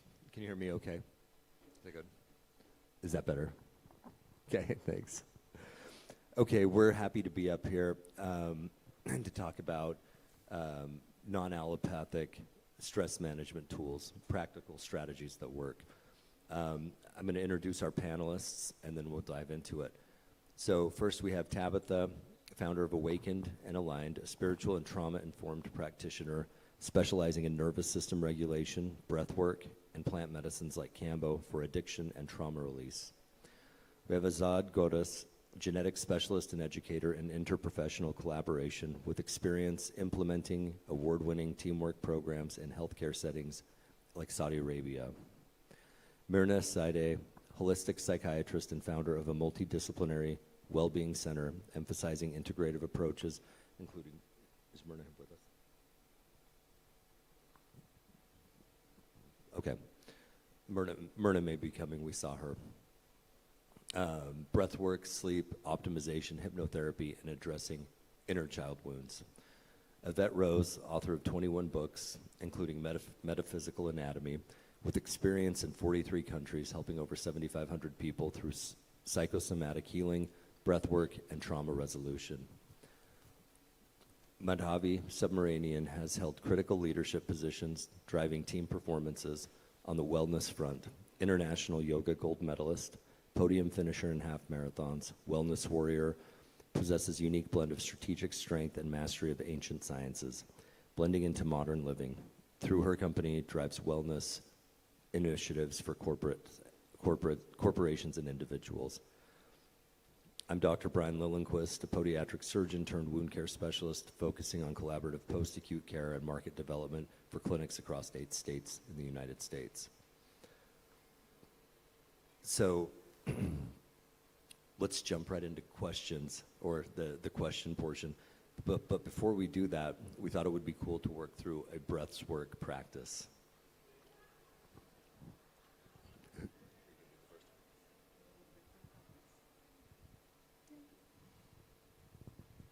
So before we begin, as we've all been here digesting so much information, I just want to invite you guys just to go ahead and close your eyes and just begin to settle into your body. We're going to be talking into some of these topics today, so we thought this would be a really fun way to bring this into practice so you guys can really drop in and really be able to utilize some of these tools. So just go ahead and close your eyes, and I just want you to begin to do a body scan, dropping into your body and see if you can feel any sensations in your body. Maybe you're not feeling anything, maybe there's some tightness, some areas of tension. And I just invite you to close your eyes and connect with that feeling and emotion in your body right now. And when we're utilizing the power of breath, it's really about doing that deep abdominal breathing. So we're going to be doing some belly breathing here, not chest breathing. So when we're doing this type of breath, we really want to have that nice abdominal breath. So we're going to be breathing in through our nose, and you're going to be fully exhaling through the mouth. And we're going to do this breath for about 4 times. So this type of breath work is called the Panavayu, and we're going to be having a shorter inhale through the nose. We're going to have a short pause at the top and exhaling fully through the mouth for about a count of 6 or 7. So I'm going to go ahead and cue you. So when you're ready, we want to have that nice deep abdominal breath. So taking a nice deep breath in through the nose, slight hold at the top, and gently exhaling through the mouth. Breathing in through the nose, 1, 2, 3, 4, hold. Exhale, 1, 2, 3, 4, 5, 6. Inhale, 1, 2, 3, 4, hold. Exhaling through the mouth, 1, 2, 3, 4, 5, 6. Last time, inhaling, 1, 2, 3, 4, hold. And exhaling through the mouth, 1, 2, 3, 4, 5, 6. And now that we fully have all your attention, I'm going to pass it back over to Brian. Thanks for that. That felt good. Did everybody feel that participated?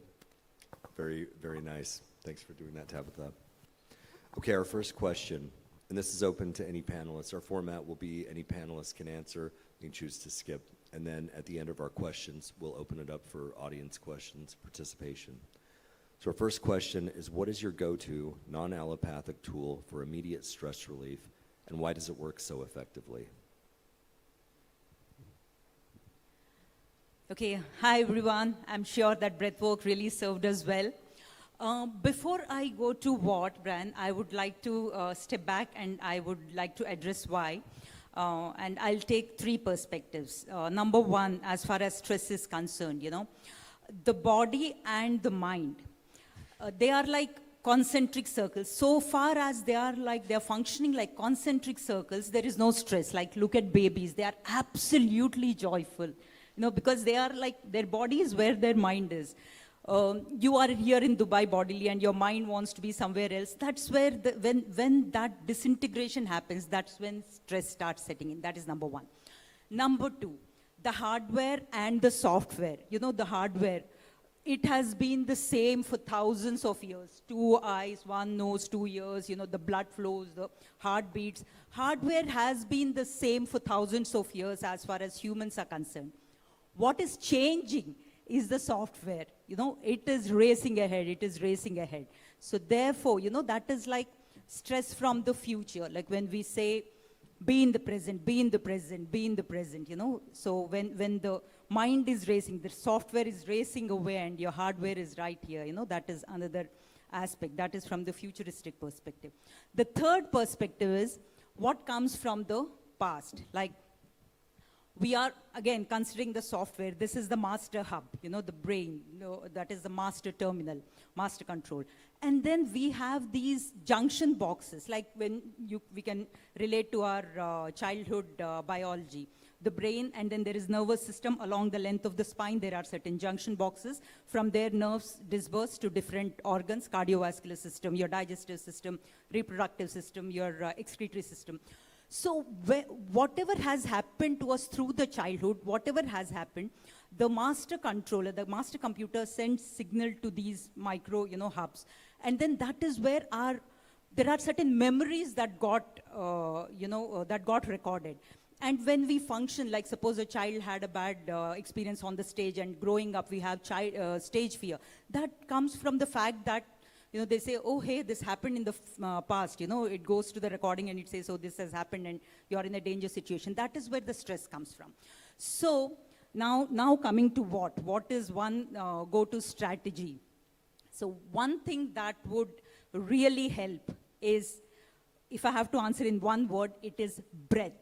Because breath is the bridge between body and mind. So as far as stress is concerned, if we have to combat it effectively, breath is your go-to, very, very impactful tool. And we will uncover and discover a lot about it as we go along.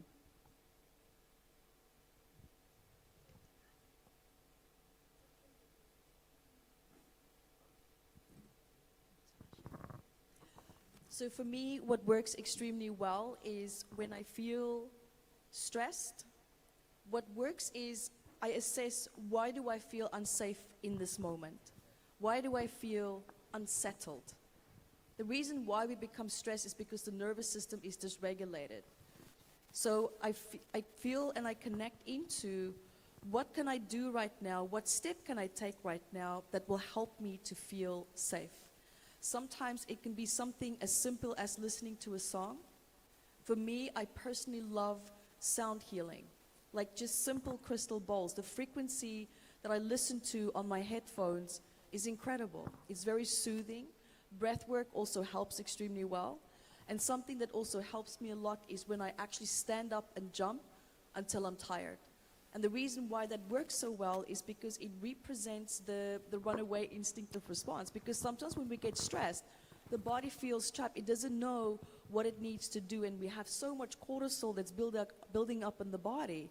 And a great way to discharge that is to actually do what instinctively the body is designed to do. So it's either run, hide. So what I find that works really well is to simply just stand up and jump until you're tired. And then lastly, what I would also do is hold my breath in the mouth, hold it as long as I can, and then exhale out the nose. It works extremely well when you are in the middle of a meeting and you're panicking and you can't stand up and jump. This has helped me incredibly well in so many instances. So for standing up and jumping, you could do that if you're sitting at your office. You're talking about standing up, jumping in place till you're tired. Yeah, very cool. So any of you who saw me yesterday morning just before my speaker, key moment, I was standing there in the corner, I was standing up and jumping. I don't know if any of you saw me, but that's exactly what I did.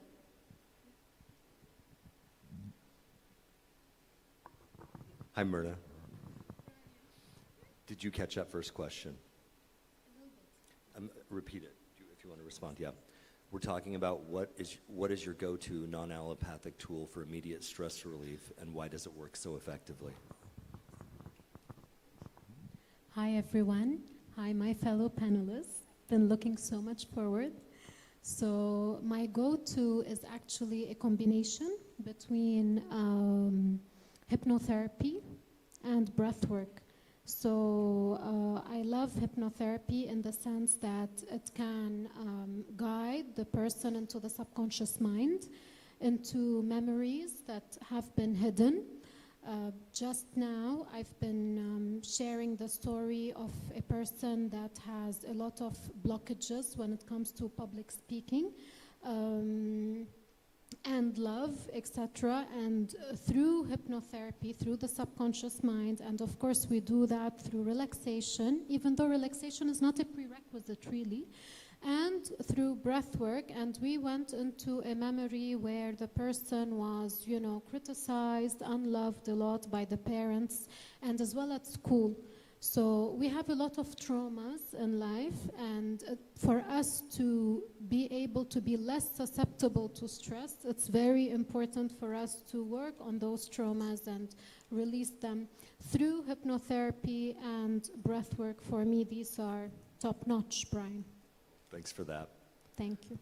Next question. How can someone build consistent habits for stress management, like a morning power hour or daily check-ins, to prevent emotional spiraling? So one thing that I like to teach my clients is we're all creatures of habit, and we all have intentions of doing something, right? How often have you said, yeah, I'll do that later, and we often put things off. But one thing, and just speaking into the power hour, is how you start the day determines if you're going to actually win the day. And I give this to my clients a lot, is speaking into the power hour, is it's that first hour of the morning where, and I use this for myself, it's like I'm myself before I'm anybody else's. Because if you can't be your best self for yourself, you're no good to other people, your kids, your partner, into your business. And so with the power hour, it's really giving that yourself that time first thing in the morning to drop into your body. Otherwise, what happens? We end up getting out of bed, our feet hit the floor, we're on our phones, we're in our emails, we're in our LinkedIn, right? And this is how we often start the day, is we're often setting ourselves up for failure if we're just jumping into our devices. So taking that time to actually drop into your body intentionally is going to set you up for success. And one thing that I give my clients, it's super simple, is rather than having this mentality of I'll do it later and just forgetting, is use your tools. Get in your cell phone, set an alarm on your phone. This is going to seem like very, very redundant and very repetitive, but there's a reason for this, is accountability. And I tell my clients every 2-3 hours, set a reminder in your phone, breathe, breathe, breathe, breathe. Because just like you set your alarm to get up for work in the morning, is having that alarm and that audible tone is going to be that reminder that's going to make sure that you drop into your body and you actually do it in the moment, not later.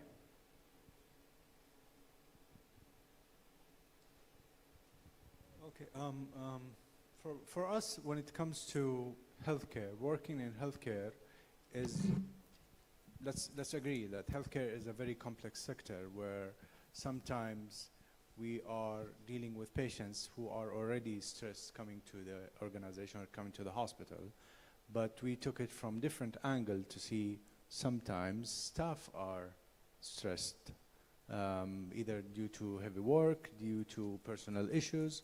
So handling that breath out for certain individual, the next level is dealing with that as a team. The team who is going to take care of the patient, and if the team is going to be stressed, and sometimes the stress is coming from not working together very well, don't understand each other very well. So this is what we started to work on, and dealing with the team itself rather than one individual. So small micro habits, you know, those very little tiny behavioral changes which you can actually integrate into your day, that is what would stop you from going down that emotional spiral. So this is in my book 30 minutes a day for immunity and health. That's what I had given. I mean, you can take your 2 pages. I had given different modules for different professionals. If you're sitting most of the day, if you're speaking, or if you're traveling, for senior citizens, kids, for somebody with hypertension, for someone with stress, I have 2 pages written there for combating stress. And if you miss those 30 minutes during the course of the day, along with the profession, along with the day, during the course of the day, what are those small little things that you can do so that your body is not fatigued and your mind stays fresh? That's what has been, that was my intention of writing this book. So I would say morning hour, obviously, if you can have that power hour in the morning, if you happen to miss it for the reasons of travel or for whatever reason, those small little things which you can integrate into your daily routine, practical routine, that would really help you. Yeah. That's great, thank you. Okay, next question. In your experience, how does addressing underlying trauma or emotional wounds lead to better physical health outcomes? And what's one client success story that you might share that illustrates that? Thank you, Brian. So I'm actually happy to use a personal example of this where public speaking, right? So many of us have a fear of public speaking, but in my specific case, my father was quite a volatile person to communicate to, constantly shut down. So my association with communication was very traumatized. So every time when just the thought of having to talk, I would actually pass out. I have actually had an incident where I passed out and I had to say just one sentence in front of a camera. Just one sentence. That's how severe it was. And here I am now, a public speaker. And so this is an excellent example of how I had to practice and get into the habit of by learning to understand what is the underlying stress behind why I have this habit, why I have this fear of public speaking, because it actually blocked me from fully expressing and living my purpose. And it started with EFT, started with hypnotherapy and breath work until I developed my own healing technique. And so that's an excellent example of something that's just fully well lived and overcome.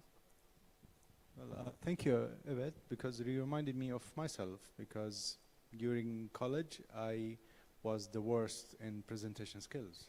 So I did not present very well. I did not remember what I used to say, but in order to handle sometimes stress, you have to face your fear and take it as a learning from mistakes. You are learning from what happened in order to improve. Absolutely. mean, actions that really brought you out of that emotional trauma. I think both of you touched upon it. So as far as emotional trauma is concerned, like I had mentioned at the opening, we have this supercomputer and those junction boxes. Anatomy calls it nerve plexus. Yoga calls it chakras. So whatever has happened through the life, you know, there is that memory around the chakra. There is something called fascia, the muscle. We all have muscle memory. That is where the memory stacks.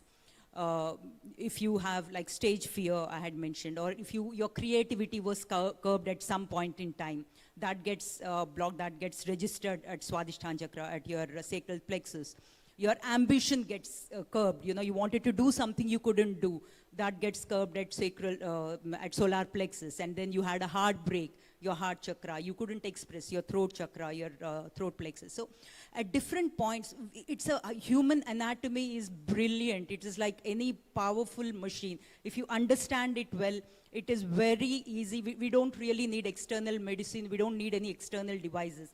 If we understand it well, we can actually tweak like we do with other machines or equipments. You know, we can we know the right tools, we can tweak and, you know, correct it and then get going. So simple things like activities that they have mentioned, my co-panelists had mentioned, or like for my clients, I do give, one of the, you had asked about an example, one of my friends, like in India, we have a concept of joint families.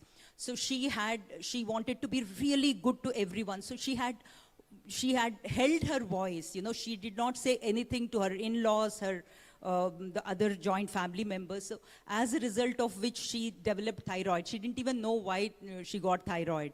At the end of it, you know, we were doing sessions with her. At the end of it, I told her, it is not necessary for you to express. It doesn't mean that you go one day and shout at people and then you get it out of your system and you are okay. No, it's not that. If you're keeping something to yourself, you're keeping your voice to yourself, there is a reason why you're keeping it to yourself. Your mind knows the reason.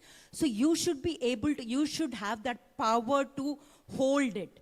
You know, the power to hold, I will go to a bit of, you know, maybe a little extent, and I'll quote Lord Shiva in Hindu mythology. There is this god called Lord Shiva, wherein mythological figure, it's a story, you know, we all understand stories. So he's supposed to have held poison in his throat.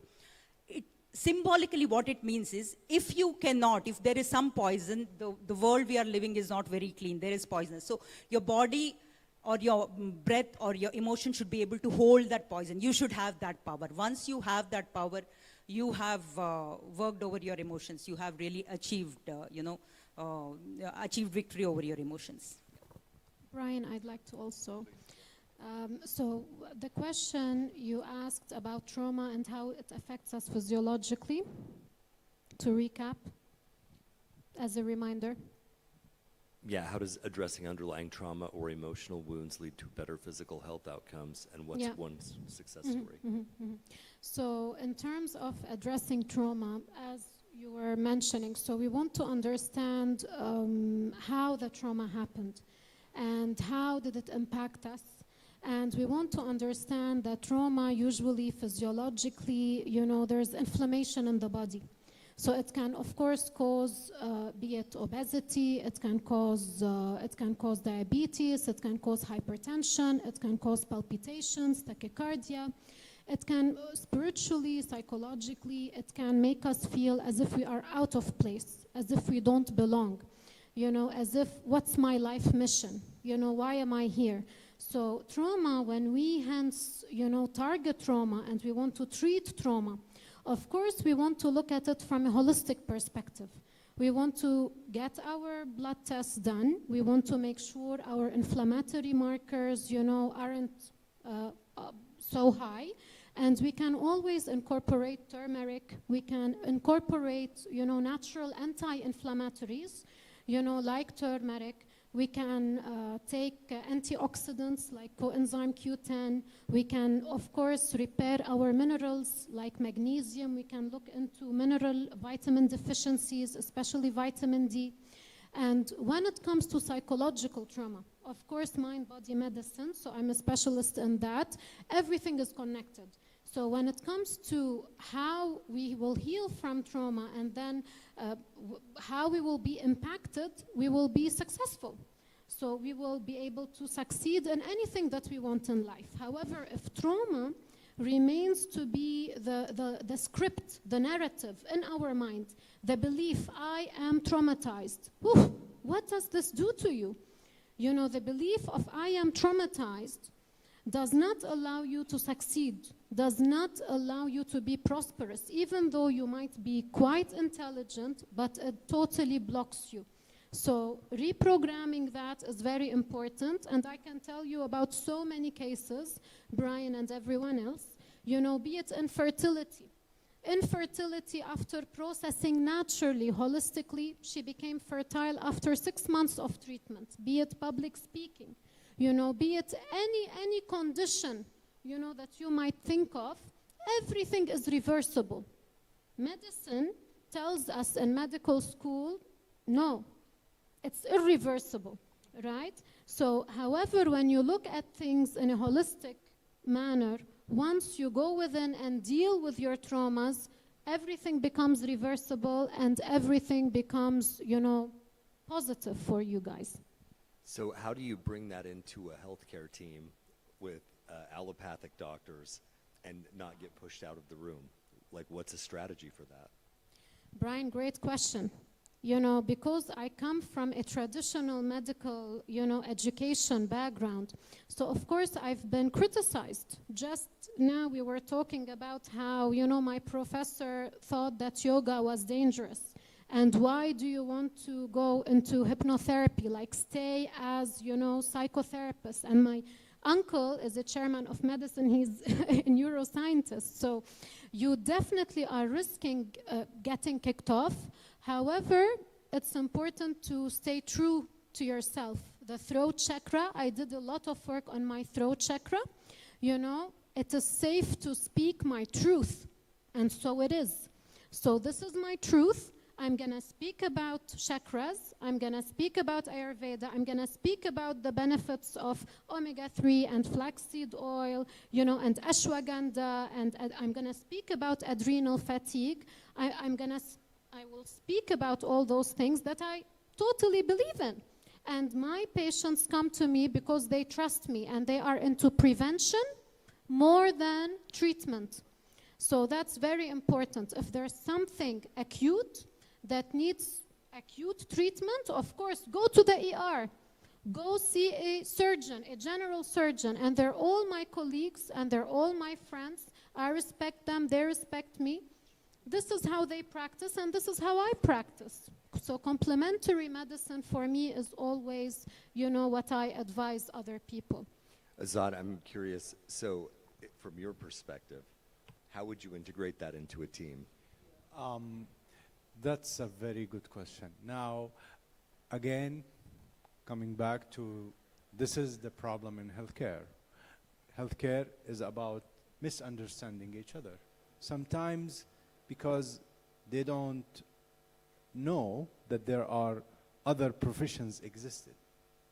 So, and you can imagine how this is going to impact our patients.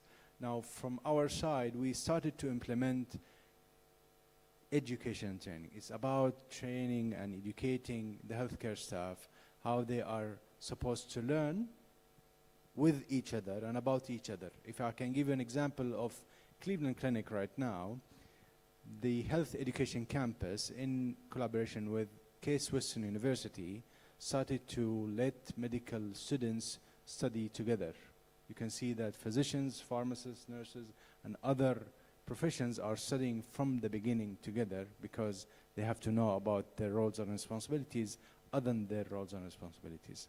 And we started to do that in order for us to let the healthcare team understand each other, hold each other. If someone got stressed, for example, of someone or someone has a bad day, they will start to work as a Navy SEAL. I like to give an example always that there is a similarity between healthcare team and Formula One. Well, both of them has a pit crew, right? But the pit crew in Formula One managed to improve changing tires from a couple of minutes to a couple of seconds. And yet still we are having that difficulties in healthcare because, again, and I told you that before, it's like a Lego movie. You have super talented master builders, but they don't know how to work together. And this will lead to stressful environment that might impact the patient or might impact the staff themselves. So our initiative started to build training and education about core competencies related to the team. And we have a very good outcomes that I can share with you, that 16 professions were new to our audience. They didn't know 1/6. They didn't know about their roles and responsibilities, so they might know about your importance towards patient care.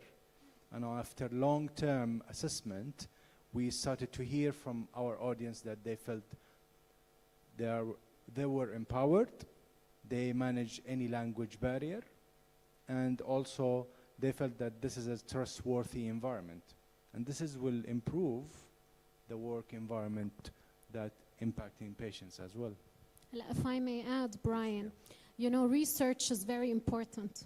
So for me, I advise all my colleagues, you know, be it in, you know, yoga, in terms of alternative medicine, homeopathy, chakra balancing, do research. Even if she's a massage therapist, do research.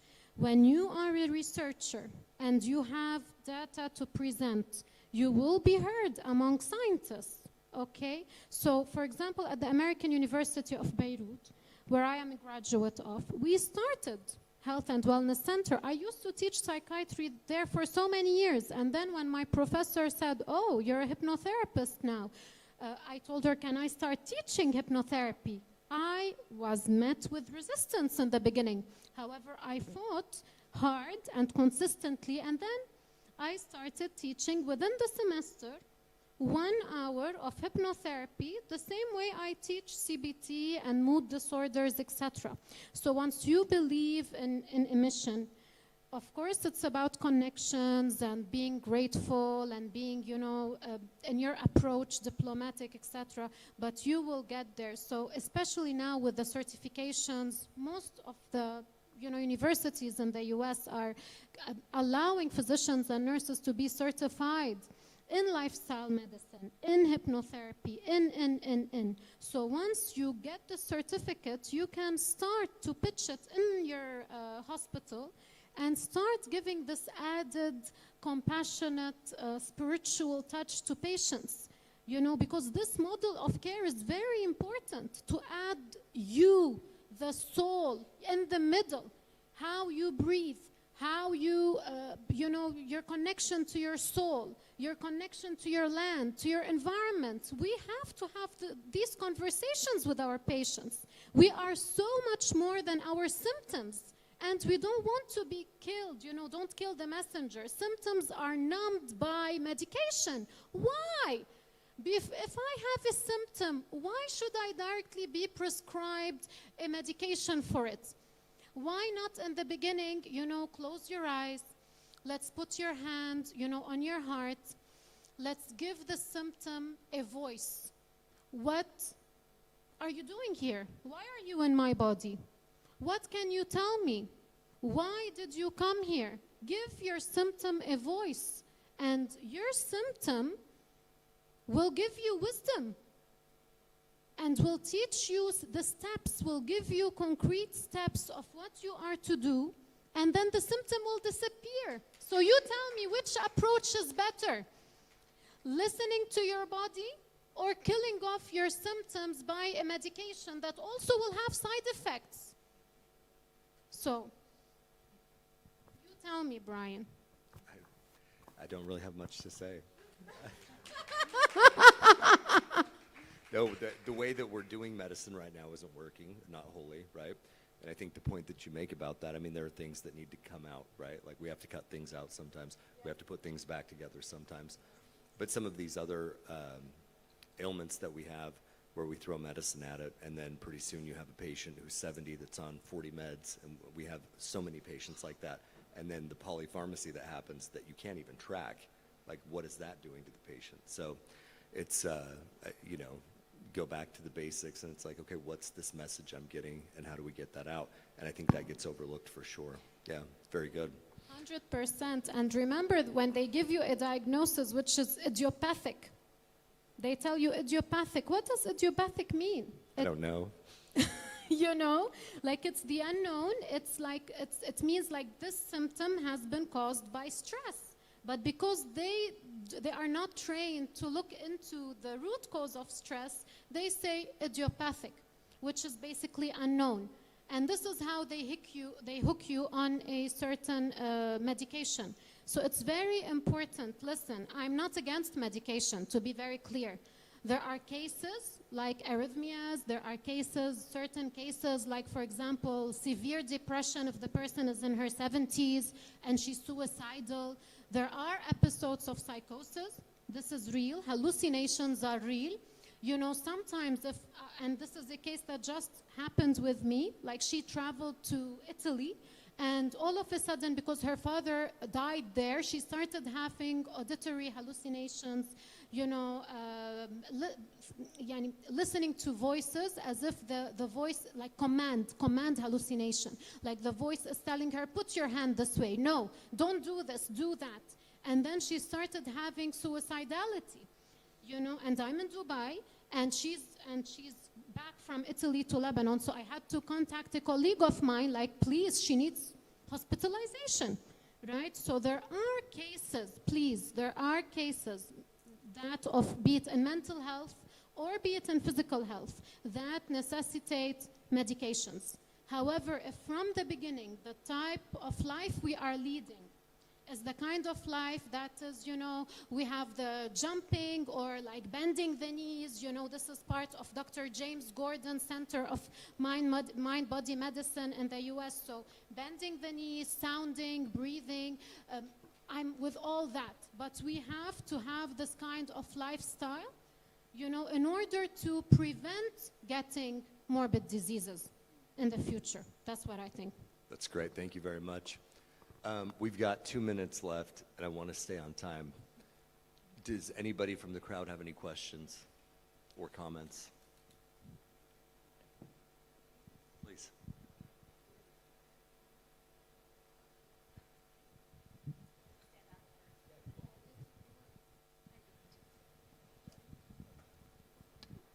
You get it? Thank you. It's actually a comment and a thank you for everything you said. My name is Alex Filipovic. I'm a medical oncologist, and I practice trauma healing now in my oncology clinics. Amen to everything you've said. Thank you for giving a voice to this. We need more and more discussions like this, and I feel that many more of our colleagues are coming on board. And I witness quite a few just nodding in dark corners. And I feel like we need to keep speaking up to give them permission to remember what we are remembering. And that is that healing is a lifestyle, and it does come from the inside out. And I always like to say to my patients, diagnosis is an assignment of the body.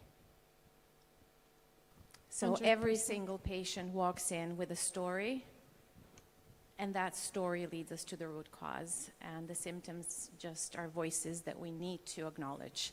So thank you so much for giving them a voice today. Thank you for the panel for that opportunity. You're so very welcome. And you know, my specialty at ICANN School of Medicine in New York is into, you know, REBT, teaching REBT, rational emotive behavioral therapy, to oncology patients. And most of the time, believe me when I tell you, she got her cancer, for example, to feel more love from her husband. Of course. She got her cancer for her, daughter to come back from abroad. You know, so separation is definitely, I believe, an emotional root cause for cancer. And my hope is for REBT, hypnosis, or any of those good tools that my fellow colleagues spoke about to be incorporated in the medical model. 100%. I practice a lot of internal family systems as well in the clinics. And to follow that example, and another one from my experience is when I dropped a patient into her body and we gave the cancer the voice, it said, "I'm the broken heart." Wow. So these are incredibly humbling moments and points of human connection. And I genuinely feel like the next biggest innovation in medicine needs to be the return of the human hand. Yes. Thank And you for so, all the amen. work you're doing. Thank you. You're brilliant. And you as well. Thank you. Thank you so much. Any more questions in the room? I have one mic and 2 questions. I'll start with you first.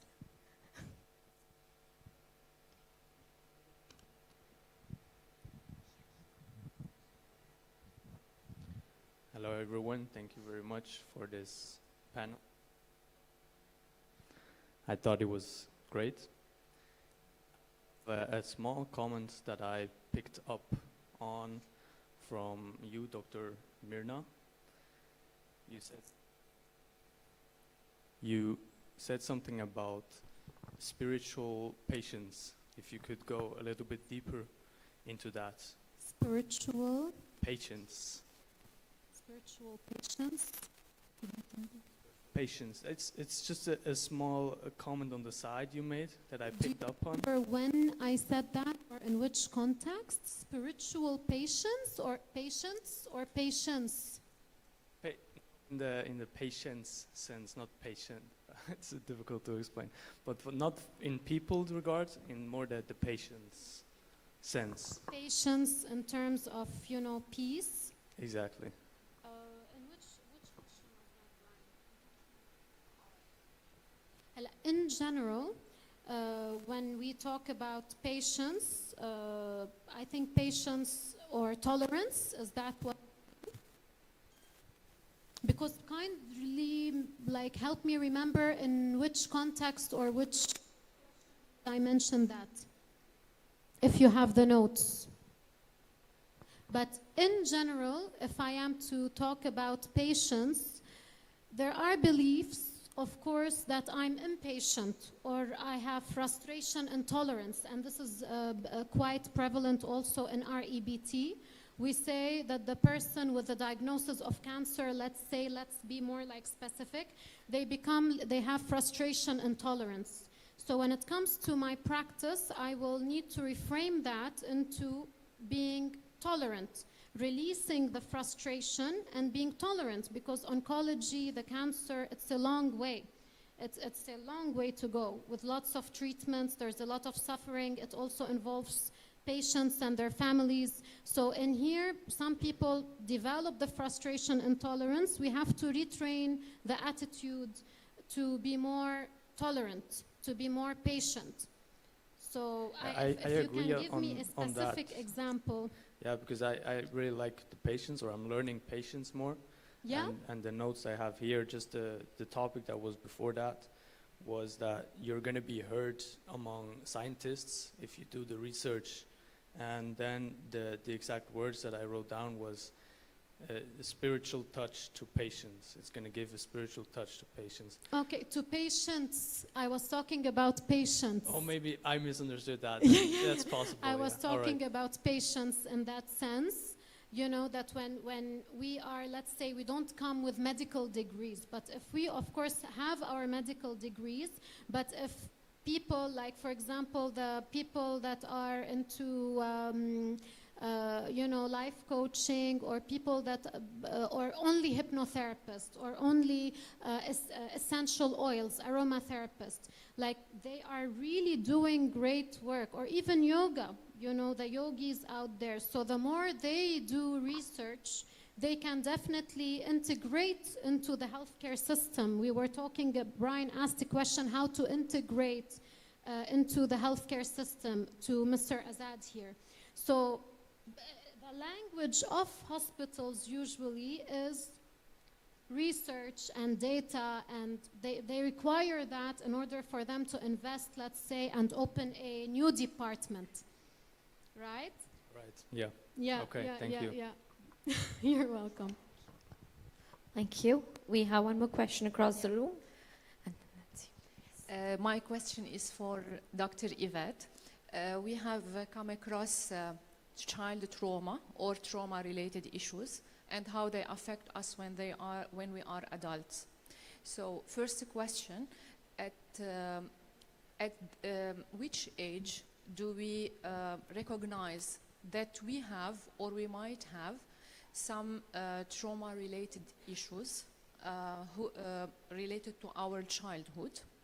Okay, and second question is, if parents are not healed from their trauma, can they raise free trauma children? That is a really great question.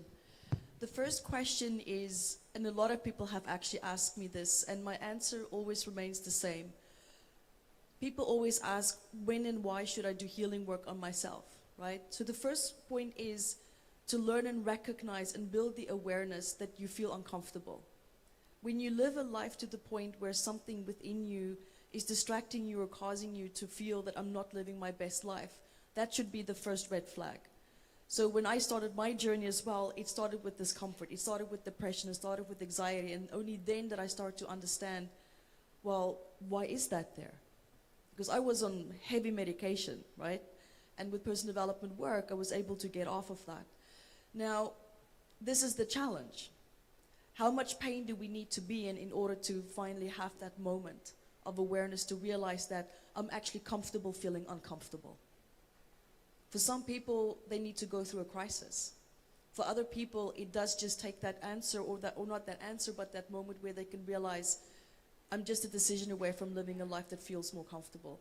So really, it comes down to awareness. And the problem is that we can become so stuck in a survival response, and especially when we become stuck in a dissociative state, it's really hard to realize that this is a state that can cause people to feel safe, because endorphins are released and we feel comfortable in that. So it's always really a matter of awareness. And there's many people that I've seen that is living horrible lives. They are suffering. And I so deeply want to help.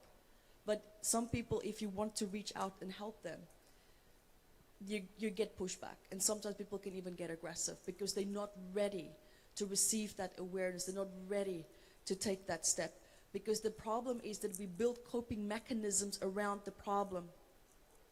And people often become attached to these coping mechanisms. And they're not ready to let go of the associations that they over time formed with these coping mechanisms. So it really comes to a point where, have I had enough of feeling comfortable, feeling uncomfortable? And where that threshold is going to be different for most people. And the second question that you asked, and I hope that covered it just for the time that we do have, but it was such a great question. The second question that you had, a child is going to push you to your limits. They're going to push you to your limits no matter how much personal development work you've done. I have not met or seen a healed parent. The problem is the standards that we try to set for ourselves, and then constantly feeling on a daily basis that we're failing because we're not reaching the standard that we've set for ourselves before having children. I have too. And it took me a whole year after my first child to realize that I'm not failing as a mother. I'm doing my best. No one wakes up thinking, how much can I ruin my child's life?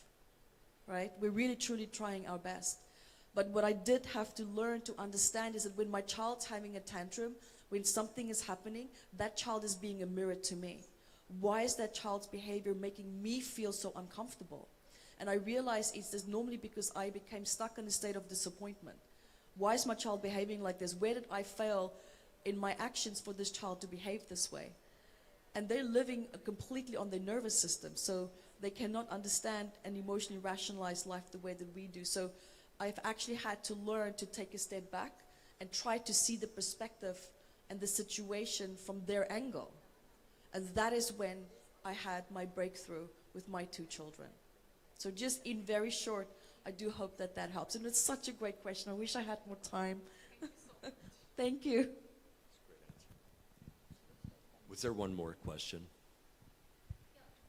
Oh, yeah. Go ahead. Yeah, hi. It's not actually a question. It's just I wanted to say to Dr. Mina, like exactly what you're doing is now the trend, and we have in lifestyle medicine, this is what we're trying to, we're learning that every emotion is related, to a certain organ, because see, the body tries to heal, to protect itself. So most of the traumas we are learned that they happen before the age of 7. And sometimes the unconscious, they throw the trauma somewhere in your body to protect you and to continue, living. But sometimes it's gonna come up and you don't know why this is happening to you. And until we remove that thought and that emotion, we're not gonna have a healing. For example, if you have eczema, it's gonna keep on going and coming, and it's related to separation. And this is why newborn babies, most of the time, they have eczema because they were separated from their mother. So it's, when you said about a certain emotion cause cancer, it can cause so many things, but it's about the perception. Like the same experience might happen to me, to you, and to someone else, but I'll get cancer if my perception was different than yours. So it depends on the perception of what's happening. It's gonna affect a certain organ in the body. So now, actually, we cannot heal, except, like you said, the acute things, we need emergency or surgery or whatever. But if we don't create the balance between the emotions and the food, like we say it neuro, it's a nutrition, exercise, optimize, the sleep, unwind. If we don't do all of this, we're not gonna be healed, actually healed, and continue our life. And this is why, we have so many, misdiagnosis, so many, they don't know why this is happening to them. They gave them label because they never go deep and go to the root cause. So I think what you're doing is amazing, and this is what we really need, and this is what I'm trying also to do. It's to preach about the preventive lifestyle medicine. Thank you. Thank you. I just want to add one more thing that you also shared earlier about being rejected with different methods by your mentors. And so I'm actually gotten myself to the point now where, I have my PhDs, I have all of it. But what I did was I actually took my professional hat off. What I did was I would take these people and I would tell them, I'm not going to help you as a psychologist. I'm going to help you as just a normal person. And we're going to create the changes. And then when we have those changes, you're going to get your diagnosis from a psychiatrist. You're going to come to me. We're going to work together until we get you into a good place. And you're going to go back to that psychiatrist. And you're going to say, and you're going to get that paper that you are off of your medication. You're not diagnosed with PTSD anymore. And I've successfully done that with thousands of people. And now I have doctors, psychiatrists, psychologists, everyone sending their people to me. And so what I had to do was I had to be selective when I'm going to be my doctorate professional and when I'm just going to be a vet. And it got to the point where I earned and gained the trust that what I'm doing is really truly helping people. We have to bring the proof to these people who are walking with their eyes wide shut. Thank you so much. This really speaks to my heart. As well as with lifestyle medicine, I have so many colleagues now. For example, they practice, let's say, oncology, family medicine, and on top they are going for lifestyle medicine certifications. So for me at my center, I welcome students, as you said, be it medical students, be it already doctors that have already graduated, because be it in psychology or in any scientific curriculum, there's no holistic or integrative methodologies. Even, for example, if they are being taught pharmacology, the doctor skips, the teacher, the academic, skips the part that covers, for example, alternatives, or that was the case before. But from now, I definitely am, aware that integrative treatments are being incorporated, in curriculums more and more. So we are lucky that already the movement is happening, be it in the US, be it in Lebanon, and the Middle East. I don't know if Mr. Azad can share with us in Saudi, but I know, for example, a couple of physicians that are also, they're doing their own academies. It's amazing. And in their own academies, they teach about breath work, meditation. They teach, natural natural approaches, which is even happening in Saudi. I'm so humbled and so proud of those people, and thank you for your comment. It's not a one thing, of course. It's so many things. That's why we say holistic, integrative, you know. So thank you for that. Yeah. Yeah, I'll just take 30 seconds. I really like your question. Yesterday also, I think you asked a question around, you know, healing from the organs. And that is, like she said, it's happening across the globe. And till the time doctors, in India, doctors do prescribe. They say, okay, you have a heart issue, go and see a yoga, you know, do yoga. You have diabetes, do yoga. But the point is, at least they are saying, go and do yoga. They don't know what to prescribe. So that is where these alternate therapies come in. And I'm so glad that this awareness is coming about, not just from medical professionals, from across, you know, from across the human race. And we are on right track. Yeah, thank you. What a happy accident, right? Hey, let's give this panel a big hand. That was awesome.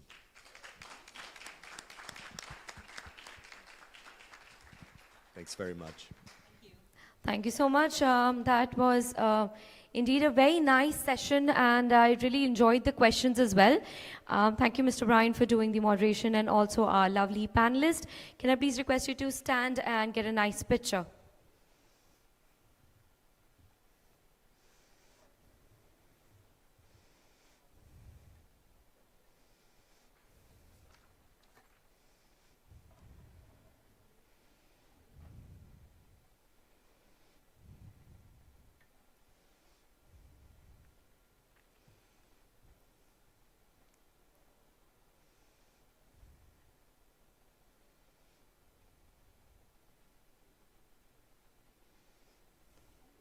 Thank you so much for an insightful panel, everyone. Yes. Yes, you definitely follow the time guidelines. Thank you for that as well. Okay, moving on to the last panel, as I would like to say, but not the last session as well for the day, because after this panel, we're going to have the felicitation ceremony as the award ceremony as well. So you could please stay back for that and don't move around. Let's move on to our last panel, but not the least, because this is going to be a very interesting topic I'm looking forward to as well. This is talking about your cancer treatment innovations moving past the limits of chemotherapy. So a round of applause. Allow me to welcome our first speaker going to be joining on the stage, Dr. Raymond Sandoval. He is a Chief Scientific Officer, that's CSO at OGRG Alliance. And our next speaker, along with him on the stage, will be Alexander Filipovic, Chief Medical Officer, Gallup Oncology and the HEAL Clinic. Can we have both of you on the stage, our two speakers for this discussion?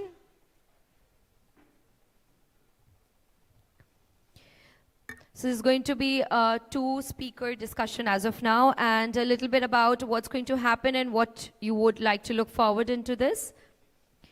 They're going to talk about how cancer care has come a long way, but for many patients and families, chemotherapy is still seen as the only path forward, and that can feel overwhelming. So over to you. Are you both ready? Of course we are. Okay, perfect. So stage is all yours. It's going to be a fireside chat, as we like to call it. And once again, a request, everyone to please stay back, because after this, we're going to have a felicitation ceremony. Thank you. Thank you so much.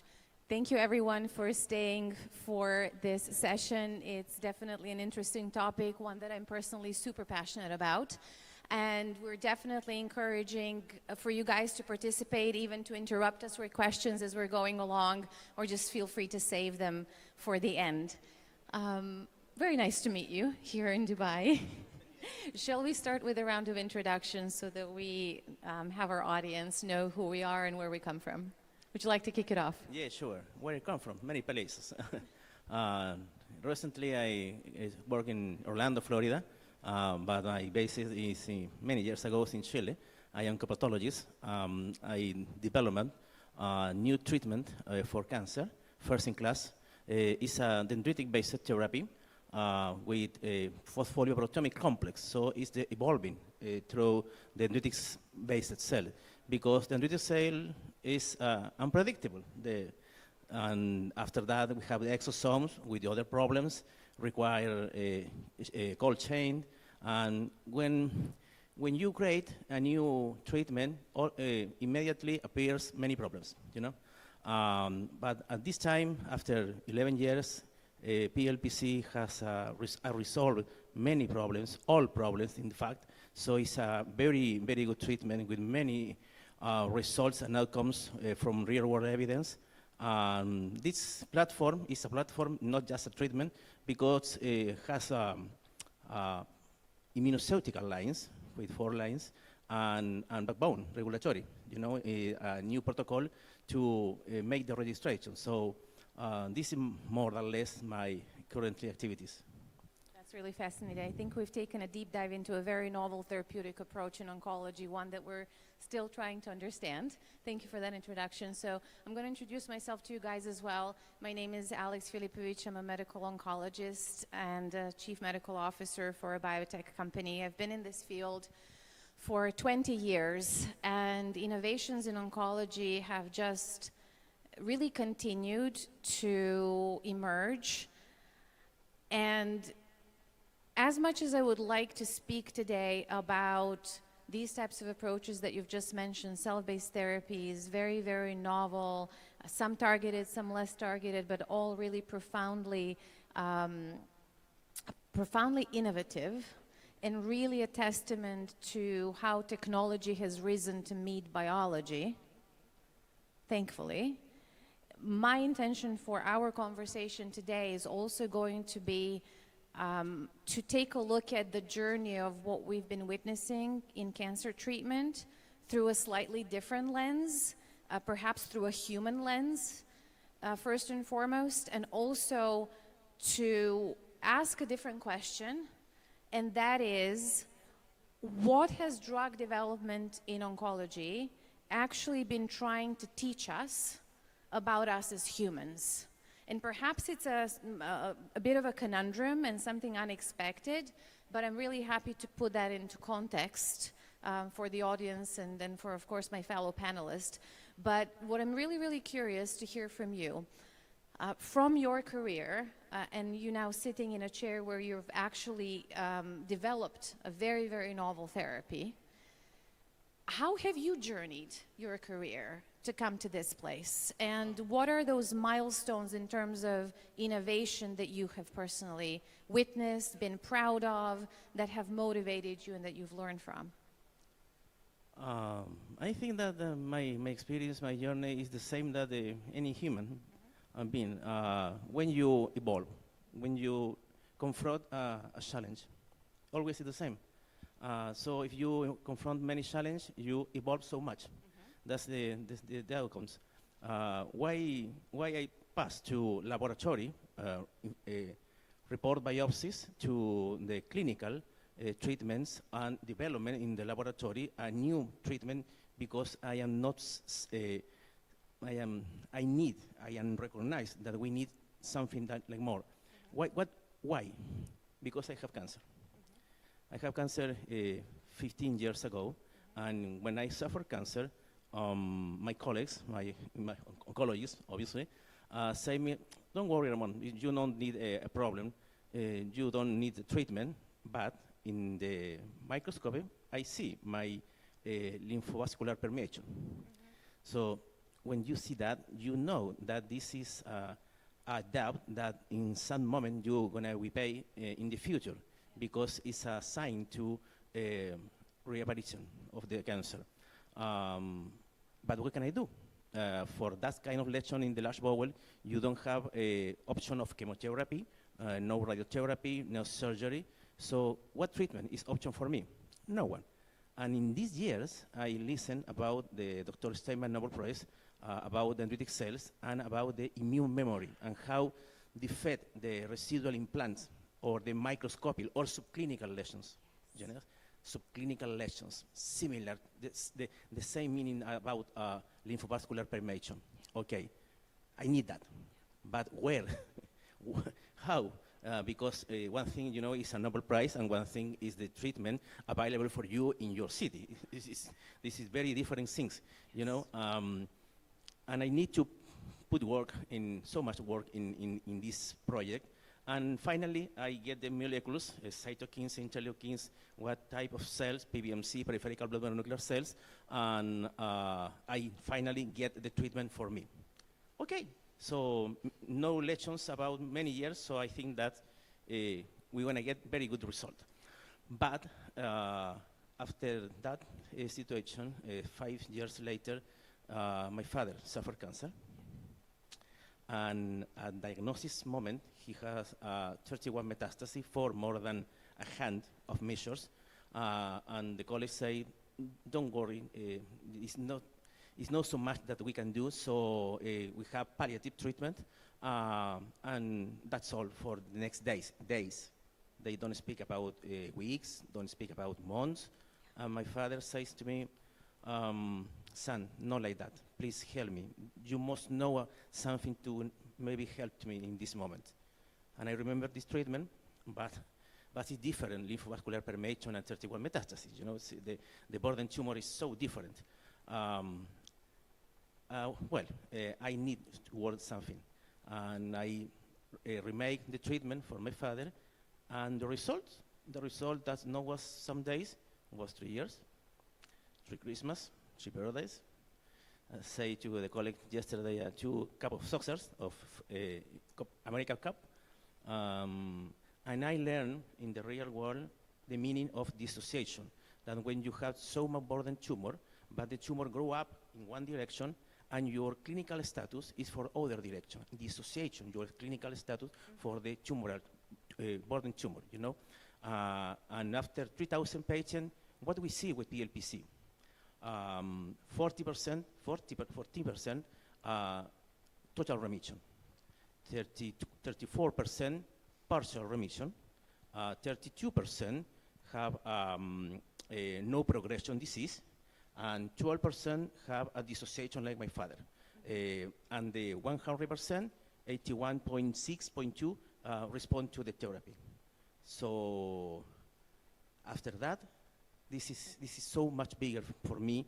I need to write for this. I need to dissemination science. I need to put in the lens of the medical community. Maybe we have something very important, but like a science challenge, not a profit purpose or something like that, because it's not the idea. And some college review that. I have support from my government and put some funds to improve my investigation. And after that, we have something very big, the PLPC with 5 papers, with 4 books, with 11 words, tier 1 in the Congress, for 3 patents.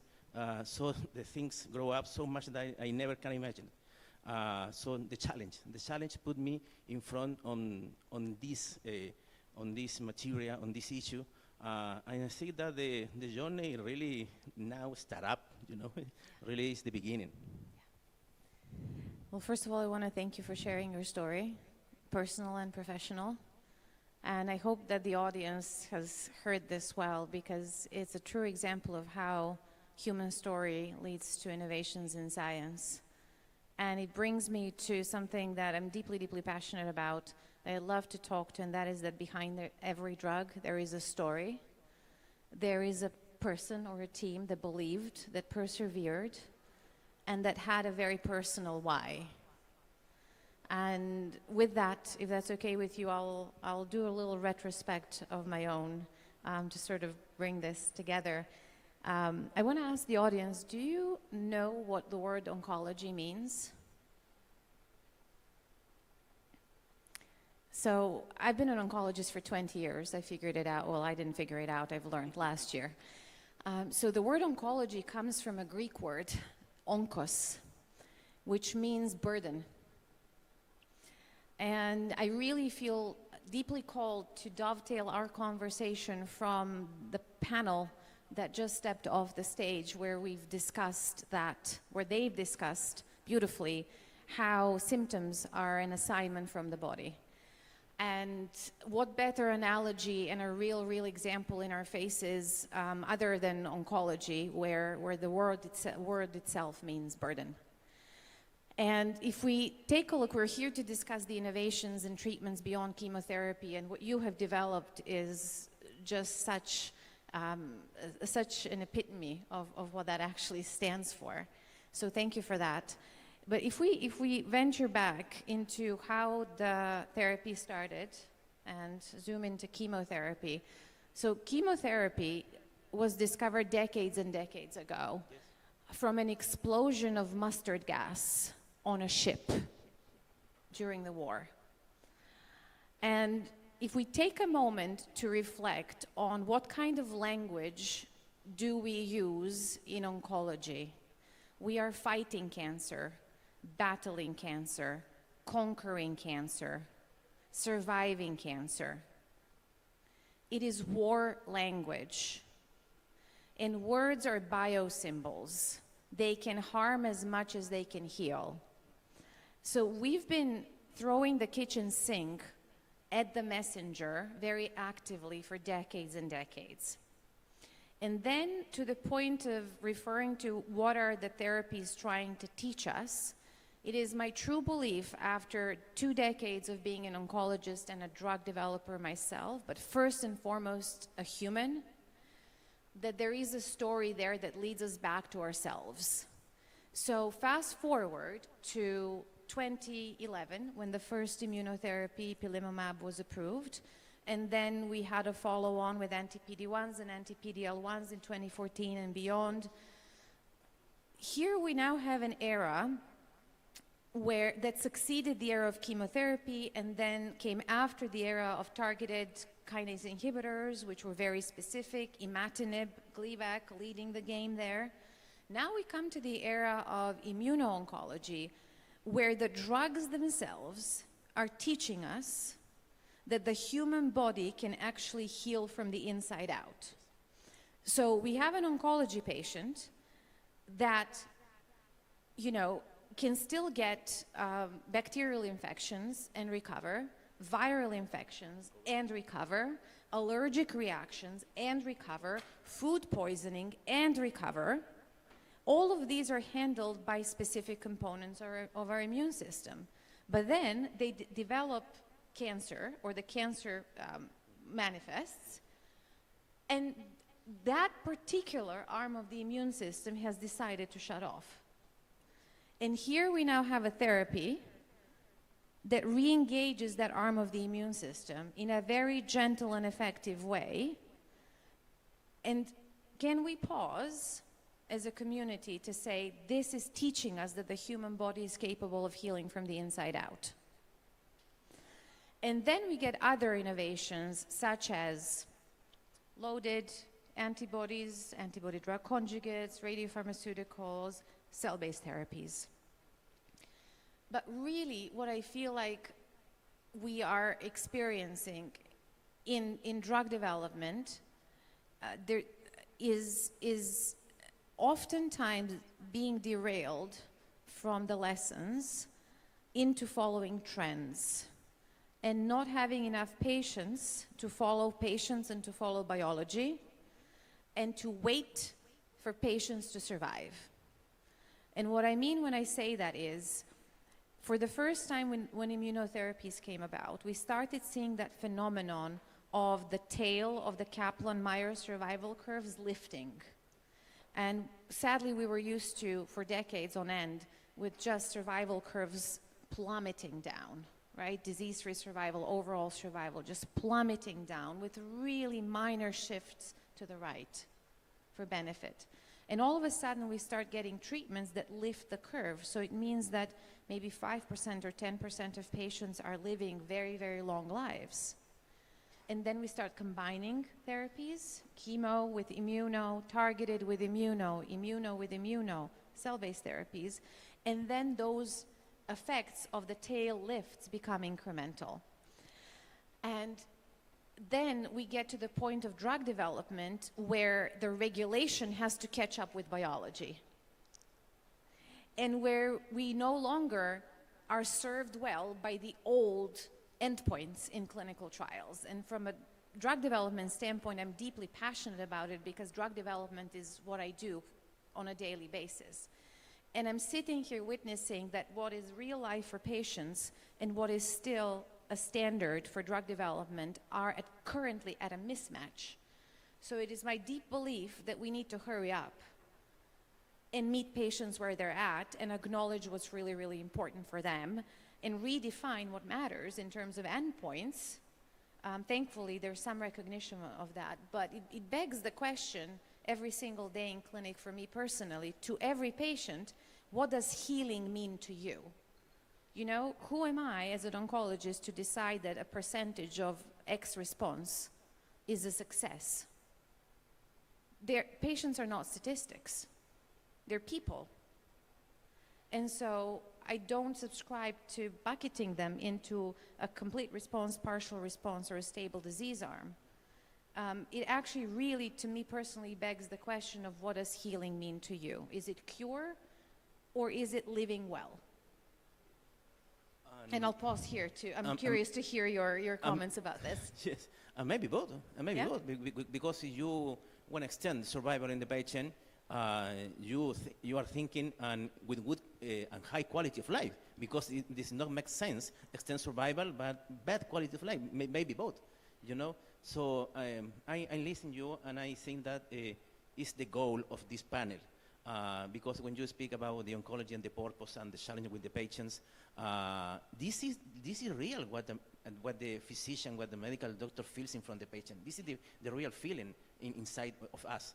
You know, no one is a critic, so eliminate the chemotherapy. But because many people, when we speak about new therapies, you are critic and you are the fed chemotherapy. No, it's not like that. Chemotherapy have main functional for any patients. Radiotherapy have their own indications. Surgery, your own indication. But you know what is the problem? Because we are normally said that we are treating subgroups of patients. I have this option for this type of cancer in this stage with this immune or with this function of liver or kidney function.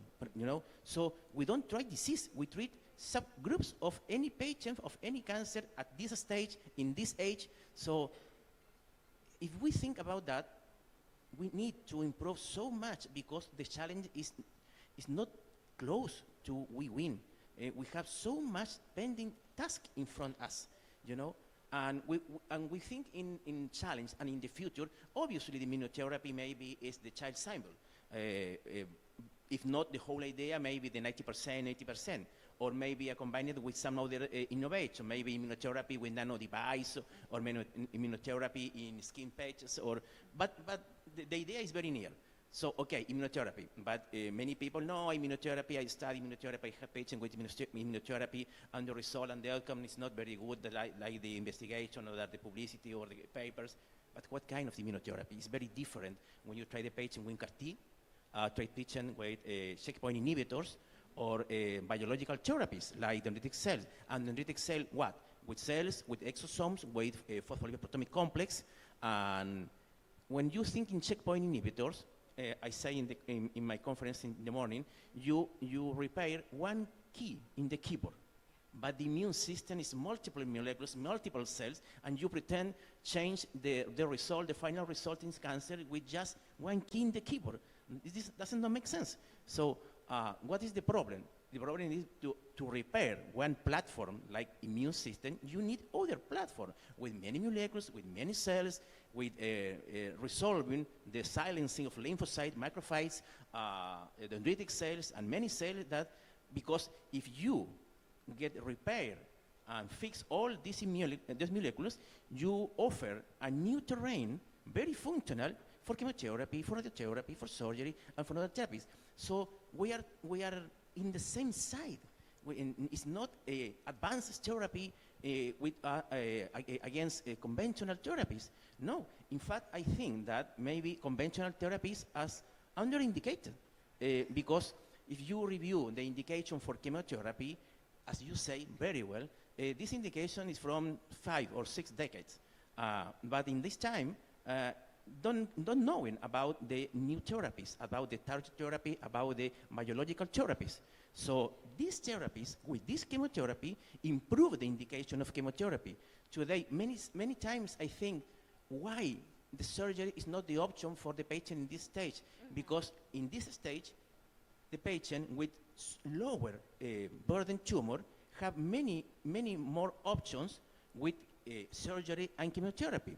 You know, when my father suffered cancer, the first that I think is reduce the burden tumor. So I talked with a colleague that there will be many favors, and I need this favor. I need that you remove, extract the kidney with, and the tumor measure 7 inches. Very big tumor in the kidney. And after that, I use radiotherapy in the 4 main lesions.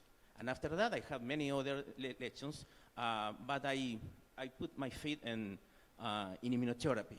And results give me the reason. Because how someone think that it's not important to reduce the ratio of complications in the patients, reduce burden tumor?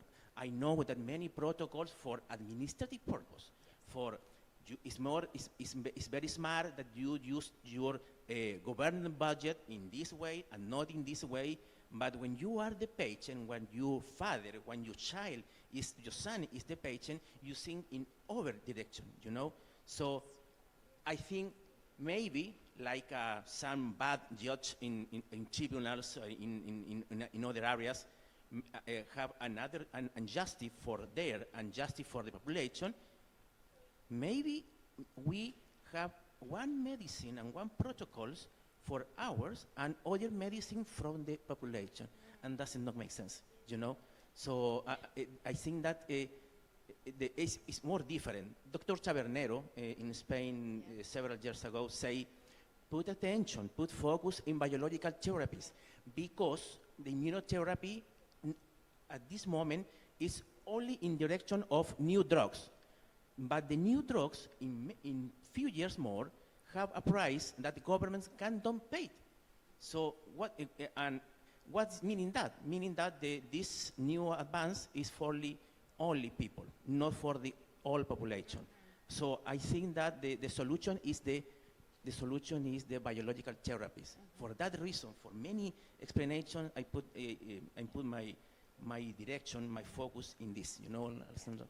Yeah, thank you for that, and I think you've covered and you've also raised a lot of thinking points to take away for myself, certainly. I hope for the audience as well, because I think what we've attempted and hopefully achieved to some extent for our conversation today is to convey that oncology has yielded tremendously effective drugs. They work, not for everyone, sadly. And it's not a case of drug against drug, drug against patient, doctors against drugs, or anything like that. It really becomes a point of how do we stand as doctors and as innovators, as scientists, with integrity and with an approach that does not have to be different in that experience of treating ourselves or loved ones versus treating a broader population. And I feel that there's some ways to go there, but these discussions are incredibly helpful. And I feel like we owe it to the patients collectively in oncology, on the medical side, on the drug development, on the regulatory side, on the commercialization, reimbursement side, to meet them where they're at.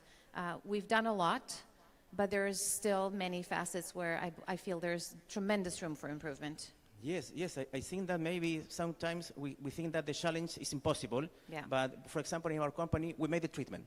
Yeah. But this treatment needs a new regulation. And in 2022 appears Act Modernization 2.0 and a new approach methodology. Yeah. So we need write a new approach methodology. We write it. So, but we need validation, two validation with Freyer and Baristat. So now I'm in front of FDA with all tax resolved. But you speak about the significance of onco, and I like that explanation, because maybe in medicine sometimes we forget the beginnings, And one of the beginning is primum non cere, you know, and non-NCE, non-new chemical entity, biological treatments follow that, primum non cere. For the cancer patient, obviously, first it's important know the fit with therapies our immune system, because immune system is maybe the main resource that have to confront virus, bacteria, and cancer. So it's impossible that I am more agree with you than your words, really. I feel like this is a really good place to wrap up because you brought us back to the beginning, and that's where it all begins, with Hippocrates. So thank you. It was a pleasure and an honor to share the stage with you today. Thank you to the audience. We're welcoming questions. Thank you so much. Both of them would be available around for any questions. We are on time crunch. I'm so sorry. If there are any questions which are around the room, are there any? All right. Otherwise, these two are definitely available, and they are going to be around at least today. Thank you so much once again, both of you. Can you please stand for a picture?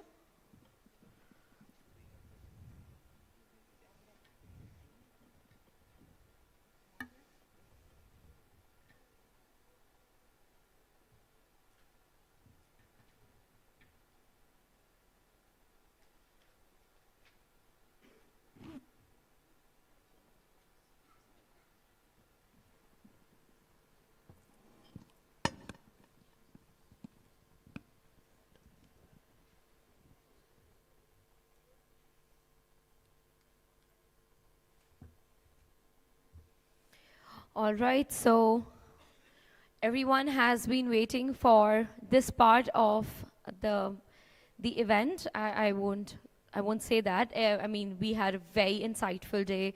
We definitely had great topics, great panels, and amazing keynote speakers addressing such amazing issues, the trending topics. But not to forget, we are here also to honor and felicitate the healthcare providers who are contributing back to the society. So to do so, allow me to please welcome with a round of applause Mr. Paul Barrett, Senior Chairman and CEO of Barrett Enterprises, to do the awards felicitation.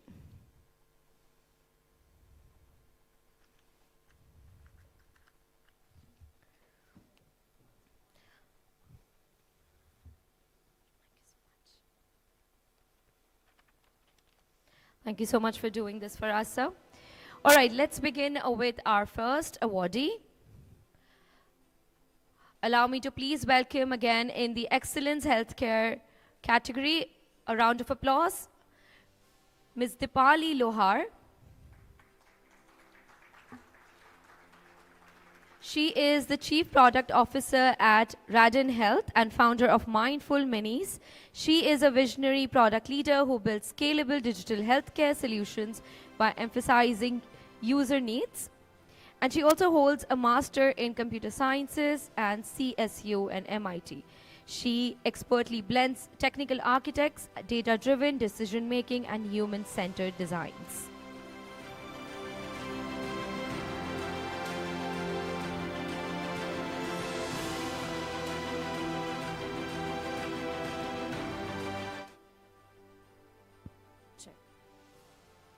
Hello.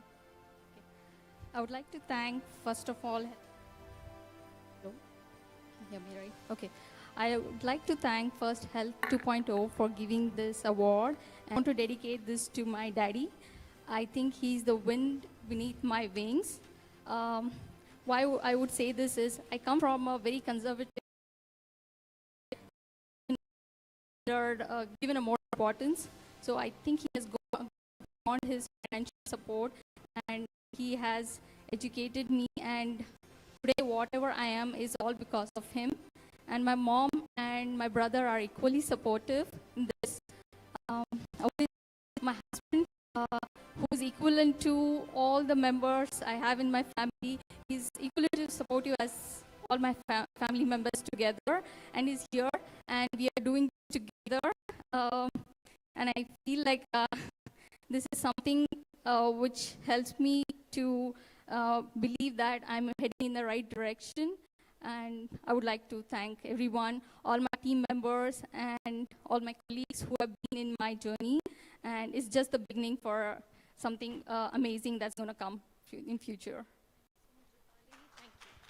Thank you so much. Congratulations. Moving on to our next awardee in the same category of Excellence in Healthcare.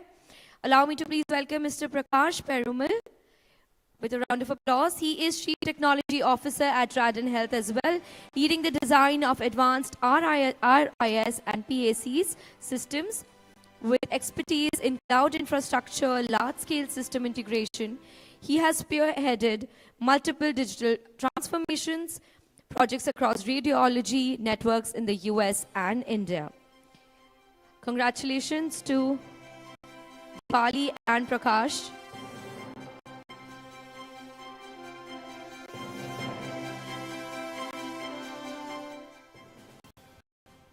Hello. Thanks for this honor. And the future of healthcare is bright, and I'm pretty sure that we're all actually going to make it better. And I would like to thank everybody in my team who just made our vision into a reality every single day. And I would like to, of course, thanks my wife. I'm actually great to share the stage with her today. Thank you. Thank you so much. With that, let's move on to our next awardee in the same category of Excellence in Healthcare. Allow me to please welcome Dr. Jasmine Lin. Dr. Jasmine Lin is the founder and CEO of Cell Biopeutics Resources, leading Malaysia's development of allogenic home bone marrow.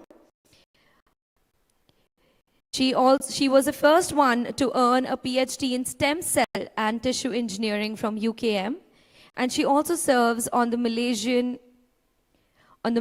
Medical Council as cell therapies ethics boards and advocates for women's representation in STEM. Congratulations.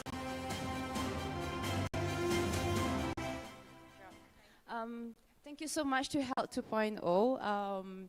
I'm Dr. Jasmine, the founder and CEO of Cell Biopeutics Resources, and we are based in Malaysia. We are a late-stage biotech company where we focus on cell therapy or stem cells, currently on our phase 4 trials registered in the US. And we treat diseases like critical limb ischemia, osteoarthritis, diabetic foot ulcers, and frailty syndrome. And hopefully more options for diseases that have no treatment up to date. And I would like to thank my partners, clinicians, doctors, collaborators all around the world. This is amazing. Thank you. Thank you. Thank you so much, ma'am. In the same category, I would like to welcome Madam A to collect the next award as well. Madam A, who was also one of our panelists today, if you have heard her discussion earlier this morning. She is the founder and CEO of Medu Maca Medical Corporation. She is also one of the presidents of the Faisal Foundation, leading the innovation in pediatric care, global health equity, and an inventor, legal professional, healthcare advocate, and she has created HaloMed, that's what she likes to call it, a first of its kind, non-invasive device for infants born with cleft conditions. So in the morning we had these discussions on cleft conditions, and she did a very interesting topic on that.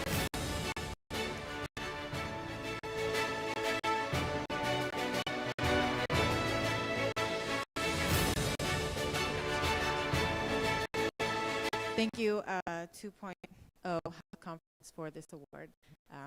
Sorry, it's short notice I have to run, but thank you so much. Just a picture, please. Thank you. All right, let's move on to our next awardee.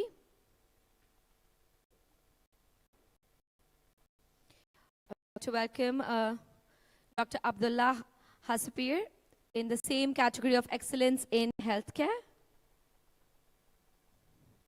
He is a founder of Drip5 with over 15 years of experience in regenerative and longevity medicine, specializing in stem cell, exome, hair restoration, aesthetic application. He also holds multiple GMP and advanced clinical crafty carnations.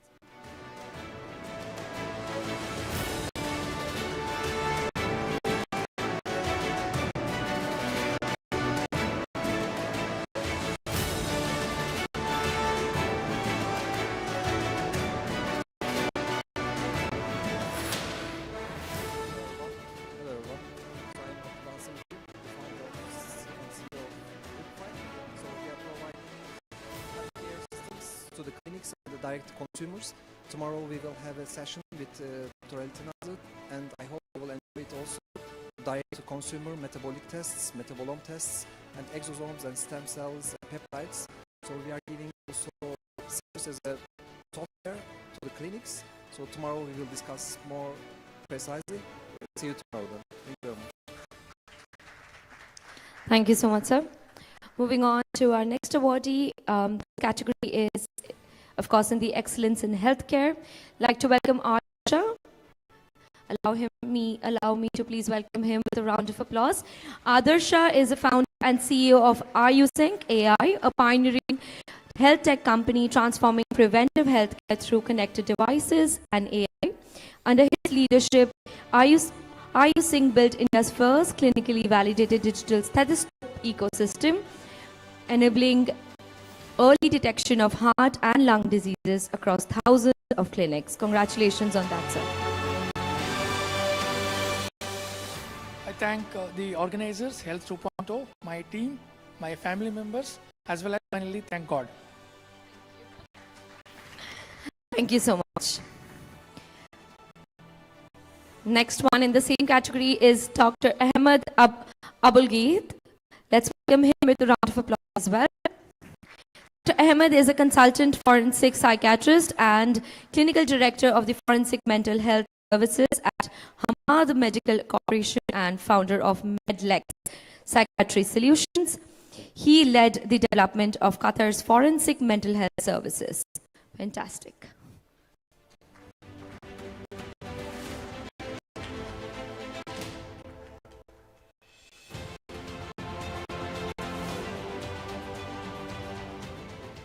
Yeah, thank you very much. I'm truly honored to be here and to receive this prestigious award. I believe it's a recognition of a long journey, a meaningful one in forensic psychiatry and medical legal practice, which has recently culminated in the launching of Medlex, which is a first of its kind in the region, where we provide training, we provide consultation to clinician, legal professional, and organization. My deepest thanks go to my team, my family, and especially to my incredible wife. Without her having been able to do that, with her support, everything has been possible. So thank you, everyone. Thank you very much.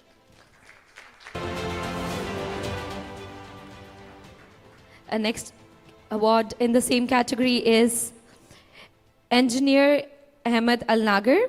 Let's welcome him on the stage, please. All right, hopefully you can collect your award later on. Followed by Dr. Essa Al Hamad. Are you around? Dr. Essa Al Hamad. Fantastic. In the same category of excellence in healthcare, Dr. Essa is a founder of Axel Vision, is a transformative executive coach. He also is drawing on his clinical expertise and strategic business background. He applies diagnostic clarity and action-driven coaching models to guide leaders from reactive management to visionary leadership.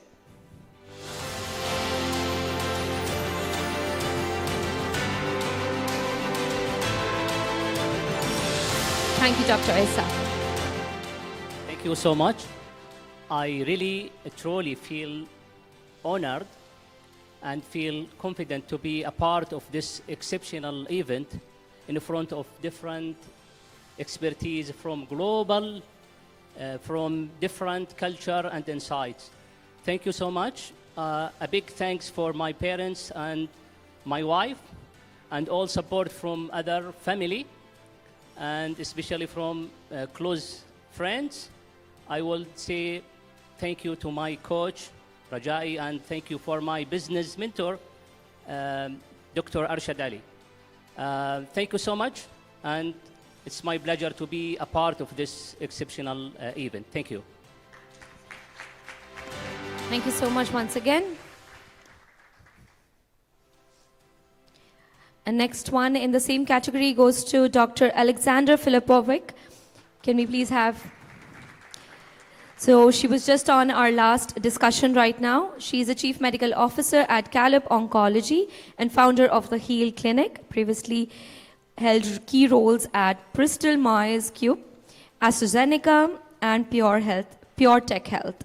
She also holds a MD in oncology and PhD in cancer and immune biology. Fantastic.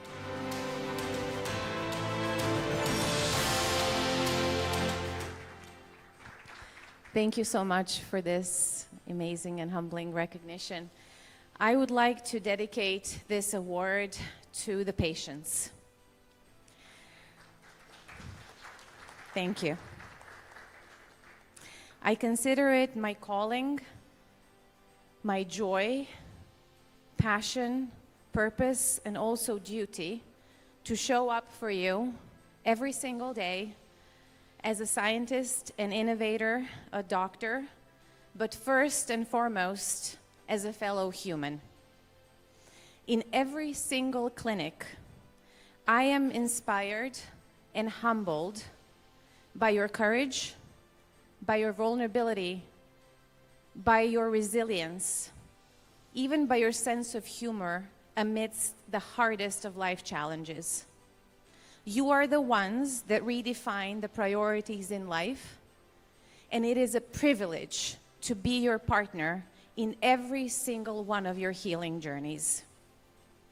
So this award is dedicated to the patients, the ones that I've treated, and the ones that I'm humbled to be a partner to going forwards. This is for you. Thank you. Thank you so much, ma'am. Let's move on to the next one in the same category of excellence in healthcare. Goes to Arijit Chaudhary. Arijit Chaudhary. He is a senior director at Optum, specializing in digital transformation and emerging technologies. With over 2 decades of experience across healthcare, consulting, automation, and AI, he has led strategic initiatives that span payer and provider ecosystems, generating over $50 million in value and earning multiple performance awards.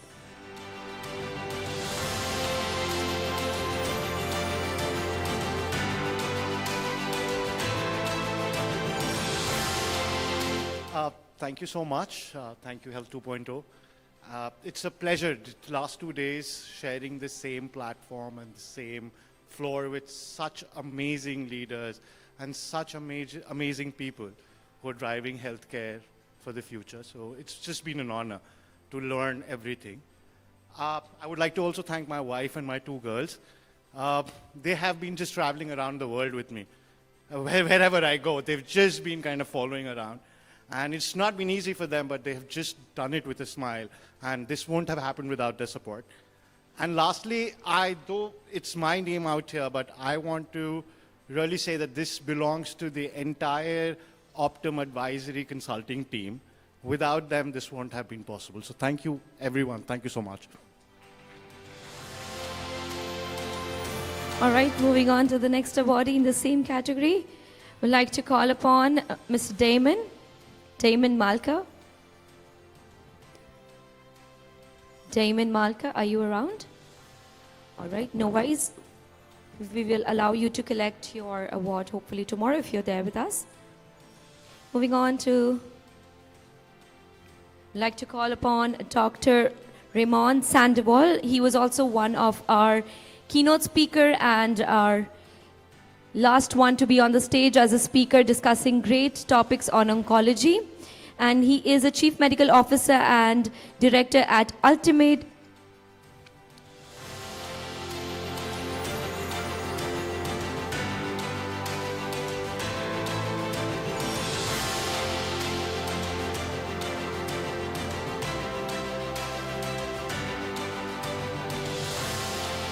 Thank you so much, Dr. Raymond. Any words? Just a few words. Thanks for your attention. Thanks for your keep with us in this award ceremony. A few words. First, thanks for support and this magnificent event from Health 2.0 conference. We need this kind of instance for each other speak about these very special issues and topics. It's a stop in our daily activities. It's very necessary. Thanks for my fathers, to my fathers, my first patient, as you listened recently, and my whole team in Barcelona, in Orlando, in Panama, in Chile, and maybe in next weeks or months in Emirates. So I hope so. And so thanks so much for your attention. And my father have a favorite phrase: "We did it." Thanks so much. Thank you so much, Dr. Raymond, the Chief Scientific Officer at OGRD Alliance. Moving on to our next awardee in the same category, allow me to please welcome Dr. Faisal Qasim. Dr. Faisal Qasim, all right, he's here with us. He is the Chief Medical Officer and Director at Ultimate Healthcare Clinics with more than 23 years of experience in medical profession. Having stints in both public and private sector, he has contributed immensely to the healthcare space. Being a forerunner, a telemedicine for his country, he is currently busy setting up, running new medical groups. Congratulations.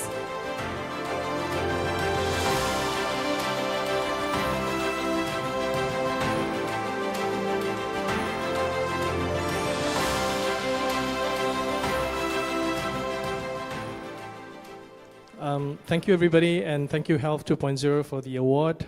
Coming from a small country, Singapore, I'm sure you've heard of him. We are in the front line. We are the primary care providers that will be the first touch points for patients, and patients are all at the heart at what we do. And I'm truly humbled to be here, to be learning and sharing from all your experts out there, and I'm grateful to be here, and thank you, everybody.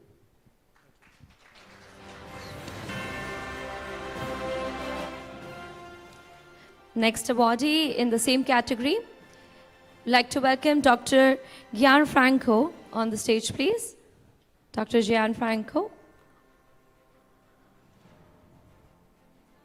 All right, no problem. Hopefully you'll be with us tomorrow to collect your award.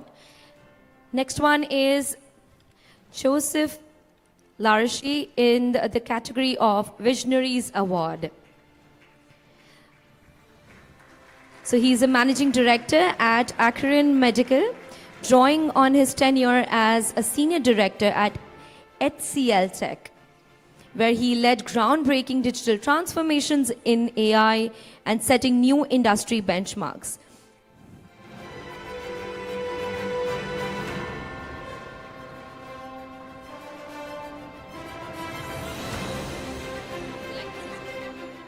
Of course. Thank you very much, Health 2.0 conference, for giving me this opportunity to first meet clever minds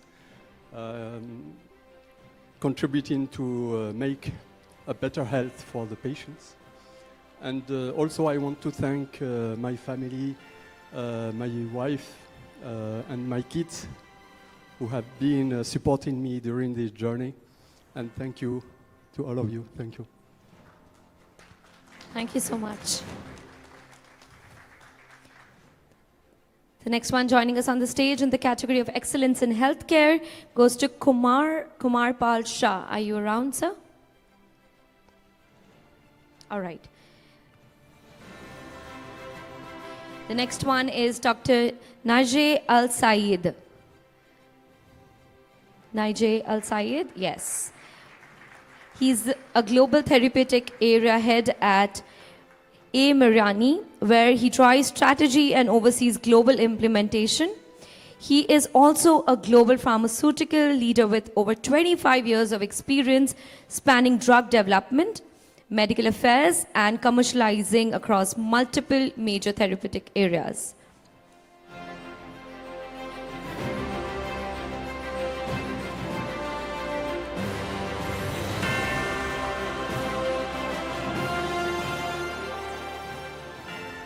Thank you very much for this award.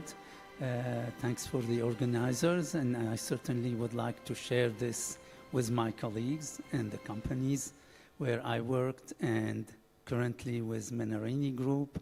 And I would, above all, also share this with the patient who has been on the top of my priorities and the priorities for whom we worked both at the clinic and in pharma around all these 20 years. Thank you very much, and I share this with all of these. Thank you very much. Thank you so much. And next awardee in the same category of excellence in healthcare goes to Dr. Pietro Emanuel. Also, he was one of our panelists today at a very interesting discussion. He is a healthcare strategist and founder at Thriving Healthcare with over 25 years of experience in acute medicine and strategic consulting. He's trusted voice at all intersection of clinical excellence, executive leadership, and intelligent innovations. And he's also an author of Doctor's Voice and the Doctor's Future. Fantastic. Thank you very much. It's an honor to receive this award. Thank you to the organizers, and thank you to all the inspired, patient-centered leaders that I'm sharing this fantastic conference with. Having worked for nearly 25 years at the forefront of acute medicine and having led multiple transformations, one lesson stood out. Transformations don't fail because of lack of good intentions or because of technology. It's because of lack of alignment from the board level down to the shop level. That's why I founded Transforming Healthcare as a boutique consultancy for healthcare and medtech leaders to help innovate, to help bring innovation that transforms patient care. Together we can lead in the future. Thank you. All right, thank you. Moving on to our next awardee in the same category of excellence in healthcare goes to Dr. Pooja Anand Sharma. Are you around with us? Okay.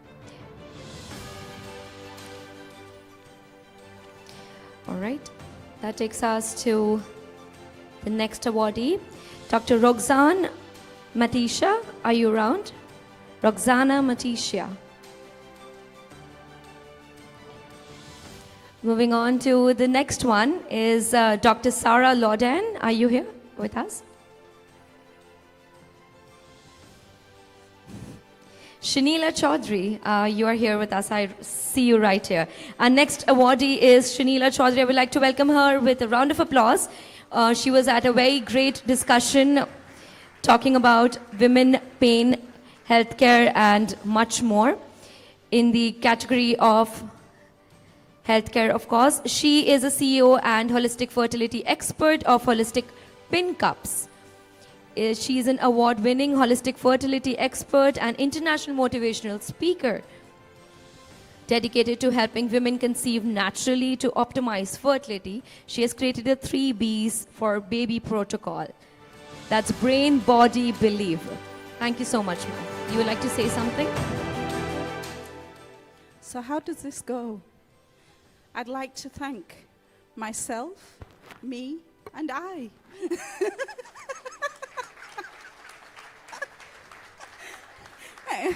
Sorry, I've always wanted to do that. But on a serious note, I'd like to first of all thank Allah, because while I was going through a miscarriage, one of my friends said, Shanila, remember, everything that happens is from Allah. Everything that happens is from Allah, and there's goodness in it. But our perception and our inability to know the future, that's what we don't know. And she said, have faith and have sabr. And look, these miscarriages have put me in this stage. And I am just so speechless because I am nobody. I just turned my pain into my passion and now into my future. And thank you very much.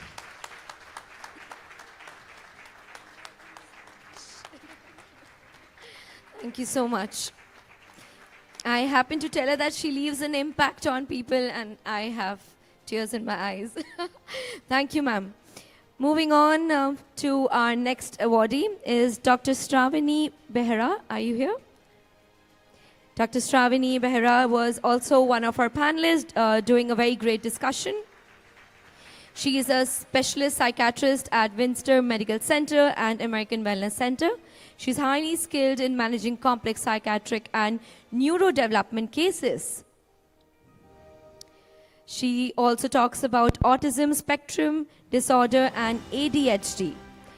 Congratulations, you're working on some great things, ma'am.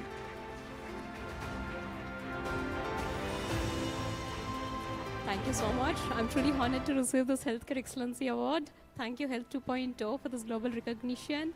And I would like to dedicate this award to my beloved family, my parents, my husband, lovely husband, and my son, and my friends, and my patients who trusted in me and who has given me the privilege to be in their journey. They're the ones whom I truly get inspired to strive to do better and to learn better on a day-to-day basis. And this award is a reminder for me about why I chose this profession, to make meaningful difference in people's lives. Thank you once again. Thank you so much. Moving on to our next awardee in the same category, let's welcome Mr. Thomas. Are you around? Mr. Thomas? Yes. He is a president and chairman of CS Group. He's a visionary leader transforming the global pharmaceutical and healthcare sector with over 20 plus years of experience. He's founded CS Diagnostics in 2009, which grew into International CS Group. Under his leadership, the group launched pioneering products including Medusa, Deep Oasis, and Well Plus digital hospital platforms. Fantastic. Thank you very much. I'm grateful and honored to be here with you. And the last 2 days I had fantastic talks, and I'm really grateful that I can join all of you, all the professionals from all over the places. We are working all directly or indirectly with patients, for patients, to make this world healthier, the patients healthier. And thank you very much for everybody who's contributing to that. And I'm very proud of all of us. Thank you. Thank you so much. Our next awardee is, I'd like to welcome with a round of applause, Tiziana Alessandro, if I'm pronouncing that right. Tiziana Alessandro. That's the last one is right. All right. She's the founder and CEO of Epinaxa, bringing 3 decades of entrepreneurship experience. Under her leadership, Epinaxa provides integrated tools for digital growth, offering curated content, services, consultation, and product for professional individuals. She also is a professional coach and channels empathy into volunteer community support.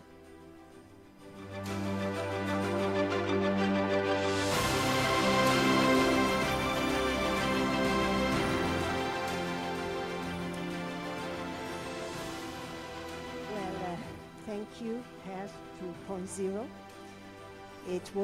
It's really an honor, and I am very emotional because after a very heavy but very intensive year, this is really a wonderful recognition.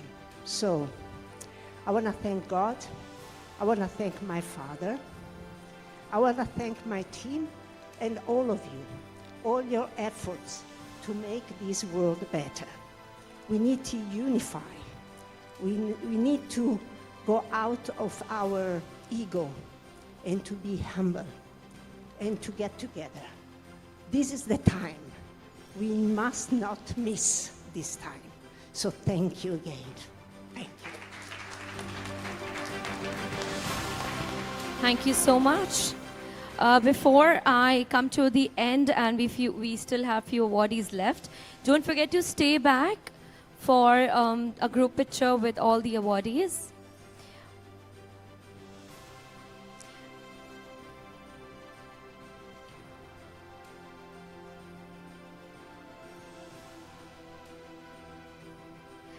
The next awardee I would like to welcome is Dr. Venkat Kamaraju, are you here, sir?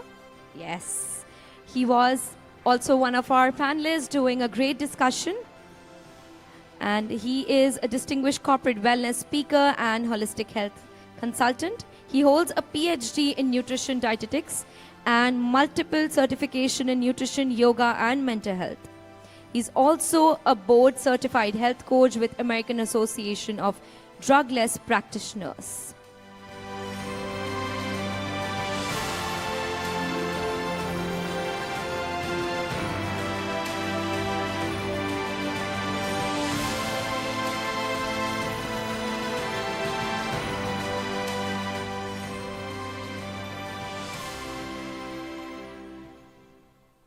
Hi everyone. First, thanks to Health 2.4 for considering me for this award. That's number one. And I must thank my family definitely for supporting me all the way. And also my clients, patients who actually provide me with the knowledge from the ailments that they are suffering. So I get updated with all this ailments and the diseases that they come across.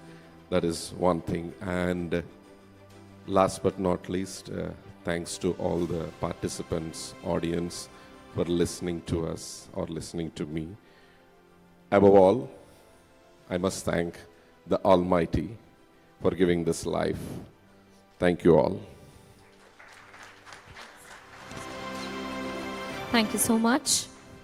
Moving on to our next awardee, let's welcome with Mr. Vinod Kumar. Are you around, sir?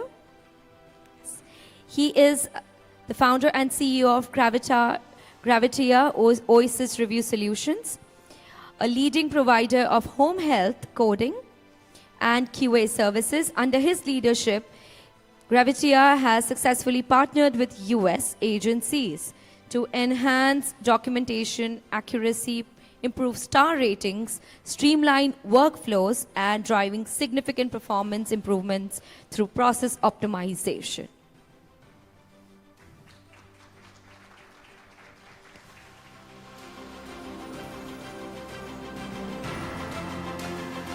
Thank you, Health 2.0, for considering me as the person for fitting into this Excellence in Healthcare Award.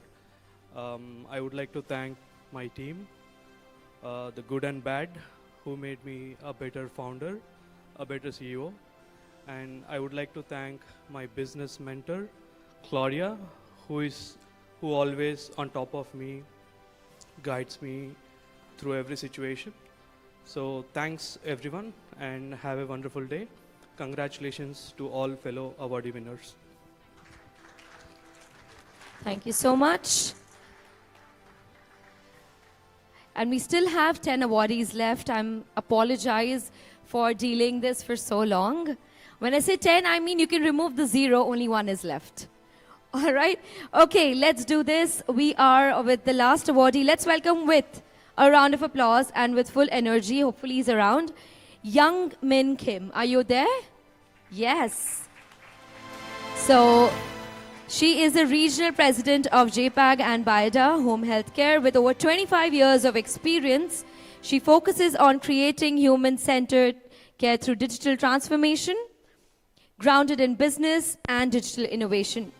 She is the one who focuses on future where technology makes high-quality care accessible to all.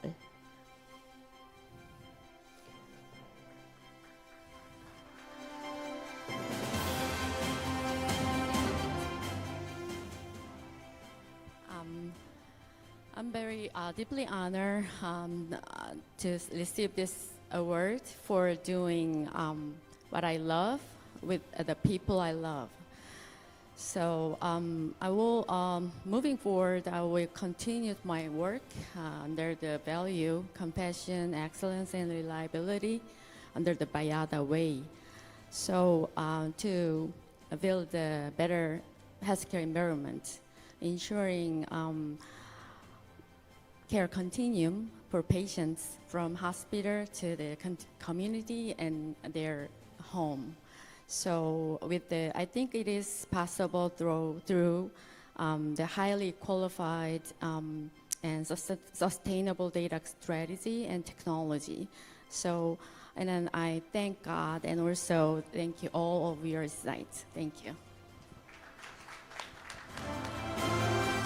Thank you so much. And not to forget, let's also thank Mr. Paul and a round of applause for him for doing this for us. Thank you so much, sir.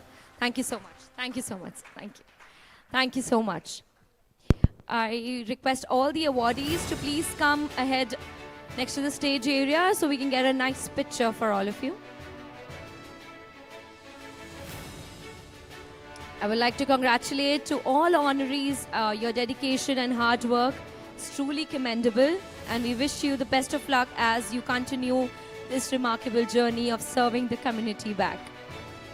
As we are wrapping up on day 2, it's time to unwind and connect and have further more networking after this.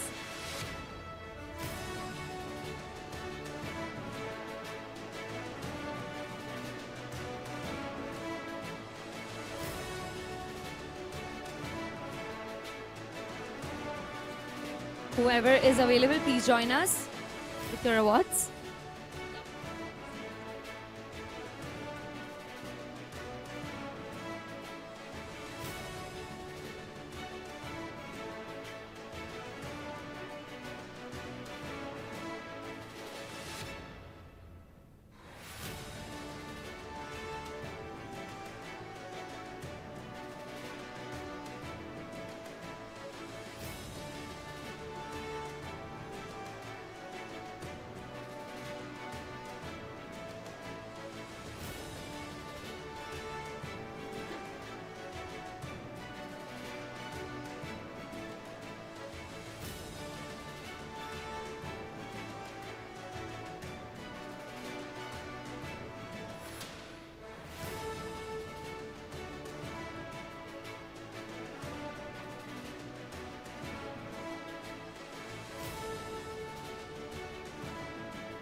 Yes, thank you so much.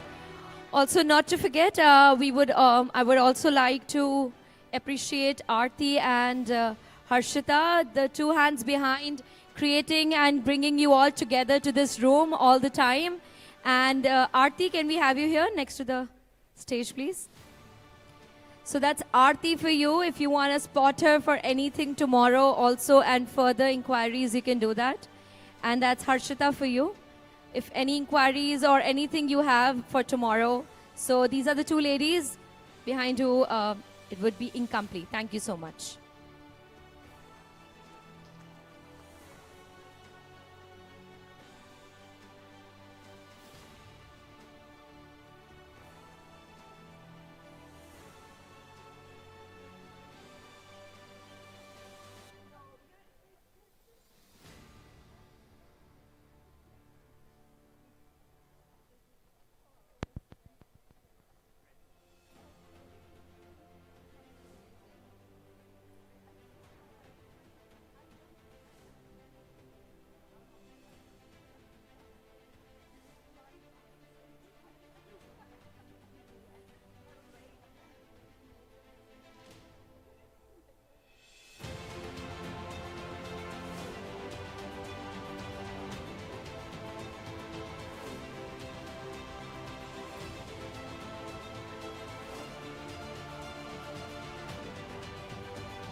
Check, check.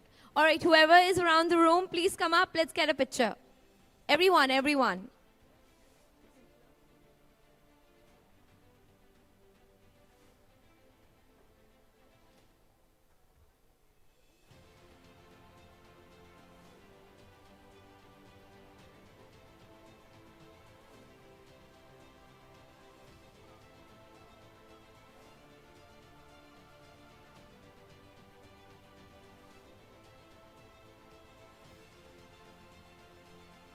Anyone else left in the room? Please join us.